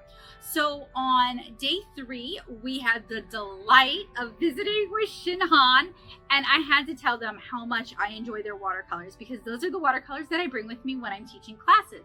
They're affordably priced professional grade watercolors, and I'm very happy with how they handle. So that's what I like to use in my classes because I'm the one footing the bill for the paints. So I think it kind of surprised him and touched him. And then he like had to show me all sorts of cool stuff from the new half pan sets that are coming out that I'm really excited about, and the open stock half pans. What is that, ShinHan? I love it. To the Korean painting kit. And when I was working on my ShinHan Korean colors review, I had a lot of trouble finding examples of that style of watercolor that I could reference. So admittedly, my field test was not really a reflection of what those paints can do and how they should be handled, but they're coming out with a kit of it that, look, I may have to buy the kit even though it includes the paints, and I have the paints because it also has a sketchbook with the rice paper. It has the big sheets of rice paper, it has the transfers, it has the how-to, it has all the other guts. And I did ask if they would consider selling the kits without the colors, but that's not really an option, so I might double buy because I am really interested in other styles of watercolor outside of what is taught in the US. So I'm interested in Nihonga. I'm interested in the various schools of Chinese watercolor. I am interested in Korean watercolor. So if a kit can make it more accessible to me, I will buy the kit. We also spent a lot of time looking at the Chartpak booth. They have a lot of really cool stuff. This brings up an interesting point. So I tried to make it very clear after the first day when I realized that people were going to try really hard to sell me on bulk orders, like how many can we sign you up for, that when I introduced myself, I needed to make sure that they knew I wasn't a buyer, and they kind of had an idea of what I was looking at, why I was talking to them, what I was doing. So there was a lot of introducing myself as a YouTuber, which feels weird to say because I don't necessarily really think of myself that way. I think of myself as a comic artist and an art educator, but that doesn't really answer those questions, right? So There were some booths that were so busy, right, that we couldn't get any footage. We couldn't really get close. Wonderful, good for them, for real. Like, y'all are here to sell. As a convention artist myself, I understand that it is it's more important to talk to the people who are there to buy your stuff than it is to just talk to people who are just casually interested when you have limited time and when you have limited resources. So I get that. But at the Chartpak booth, they had so many interesting things and a lot of Kuretake products, and I really wanted to talk to them about it, and I could never find the vendor. So I have some footage because I did get permission from, and this is weird, I got permission from another vendor who was saying hello to that vendor and their friends, so they knew that Chartpak would be cool with me getting footage. But I was never able to actually talk to Chartpak and get some answers, like whether or not there's so many art supply companies that are owned by conglomerates. So I'm not sure if it's Chartpak that's carrying Kuretake or if it's another company that owns both of them that's carrying Kuretake. So that did make it a little bit confusing, and I wish I could offer more information and more clarity about what they're offering and when we can expect to see those things, because some of them are really cool, but unfortunately we couldn't. And I forgot to mention this. We visited Yasutomo late on the second day, I believe. It might have been the third day. Migraines make everything really weird. They were super nice, but they were busy, and my friend started immediately making friends with one of the ladies who worked there, so it didn't really feel appropriate to interrupt that conversation and ask if I could interview them or ask if I could I think I did get permission to take photos and record a little bit, but they have some kits that I am super excited about, and they are introducing some Gansai style watercolors and some shikishi, some signboards, and they've got some really cool stuff that I wanted to ask, like, when is this coming out? Who can I order it from? That sort of thing. And I just kind of wasn't able to. So I am going to try to keep an eye out for it.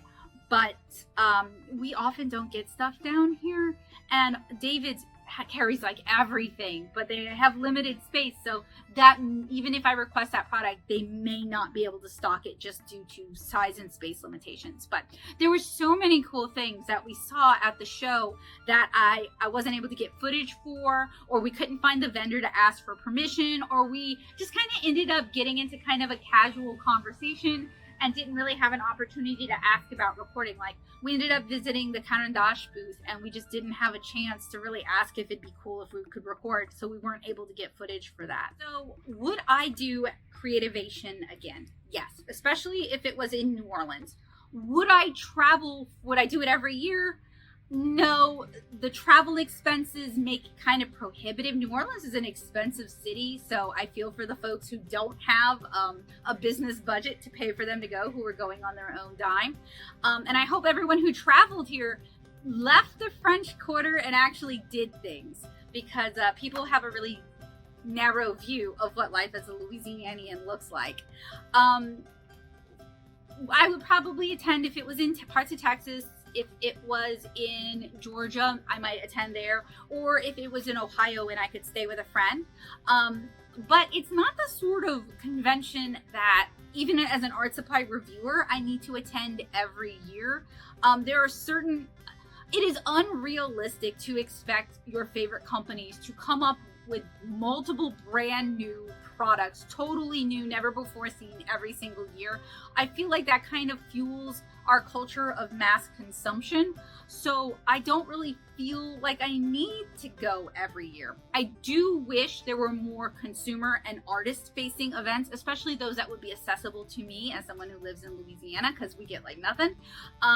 And I know my favorite art supply store is working on bringing more of those events down here. So you'll definitely see me at those kind of events. But at a business to business event like Creativation, I think it's worth going every 5 years, every 10 years, and really seeing what's new and really deep diving and immersing myself in the experience. But in general, not so much. So I thought there were going to be more dot cards, more paper samples, just more samples in general, because I'm a big believer in trying out the materials so you know if you like it or not, you know if it's worth it or not. So I was really very disappointed in the lack of samples that were available. Having done artist-facing events, again, like hands-on creativity, those things are full of samples. You go home with a bag of samples, brushes and pencils and dot cards and paper samples. So I was really surprised at a trade show like Creativation that more of these companies weren't doing samples. I was also a little bit disappointed that we weren't really allowed to buy the things that we could see. It's a little bit like seeing a delicious dinner and you can't eat any of it. So 2 of the days of Creativation, as soon as Creativation was over, we drove over to David's Art Center to kind of sate that need and also to talk about what we saw there, because they were there as well and they were shopping and they were interested in knowing if we saw anything good that they might have missed. And those kind of artist and art store collaborative relationships are really nice. It's really nice to shop somewhere where they know your name and they're happy to see you. And even if they cost a little bit more than ordering online or going to Michael's, I like the relationship that I have with them. And I like feeling like I'm a person when I go there. So I'm going to continue to spend a little bit more to make sure that they can stay in business. So if you live in the greater New Orleans area, please consider shopping at David's Art Center. They are very knowledgeable and they are very nice and they are happy to order stuff if they don't carry it. Unsponsored plug, but you know, small businesses gotta support each other. I had a good time, but as I mentioned in the vlog, there were several things that if you have various disabilities, whether you're neurodivergent or you have physical disabilities, it's going to make the show just not accessible to you.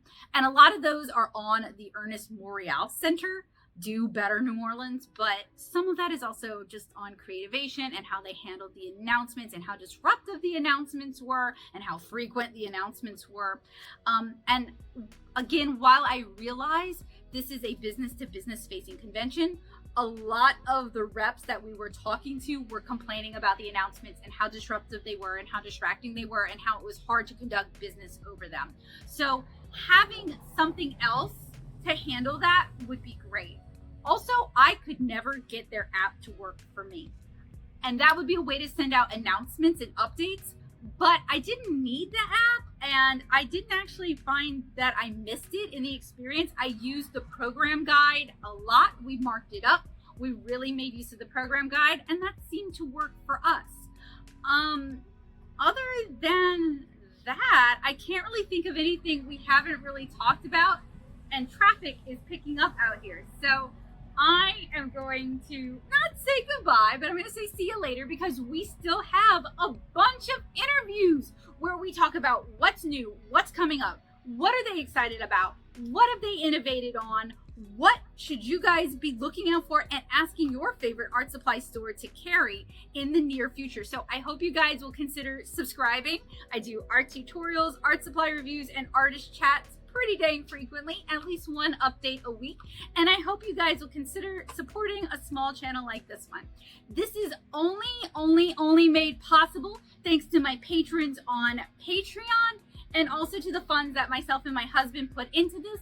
So I hope to see you guys again soon with another art supply review, with another artist chat, with another vlog like this one, and with those interviews. I hope you guys have a wonderful day, and I hope you left this video feeling inspired and ready to play with art supplies, have some fun, and make some art, because we want to make art a habit here.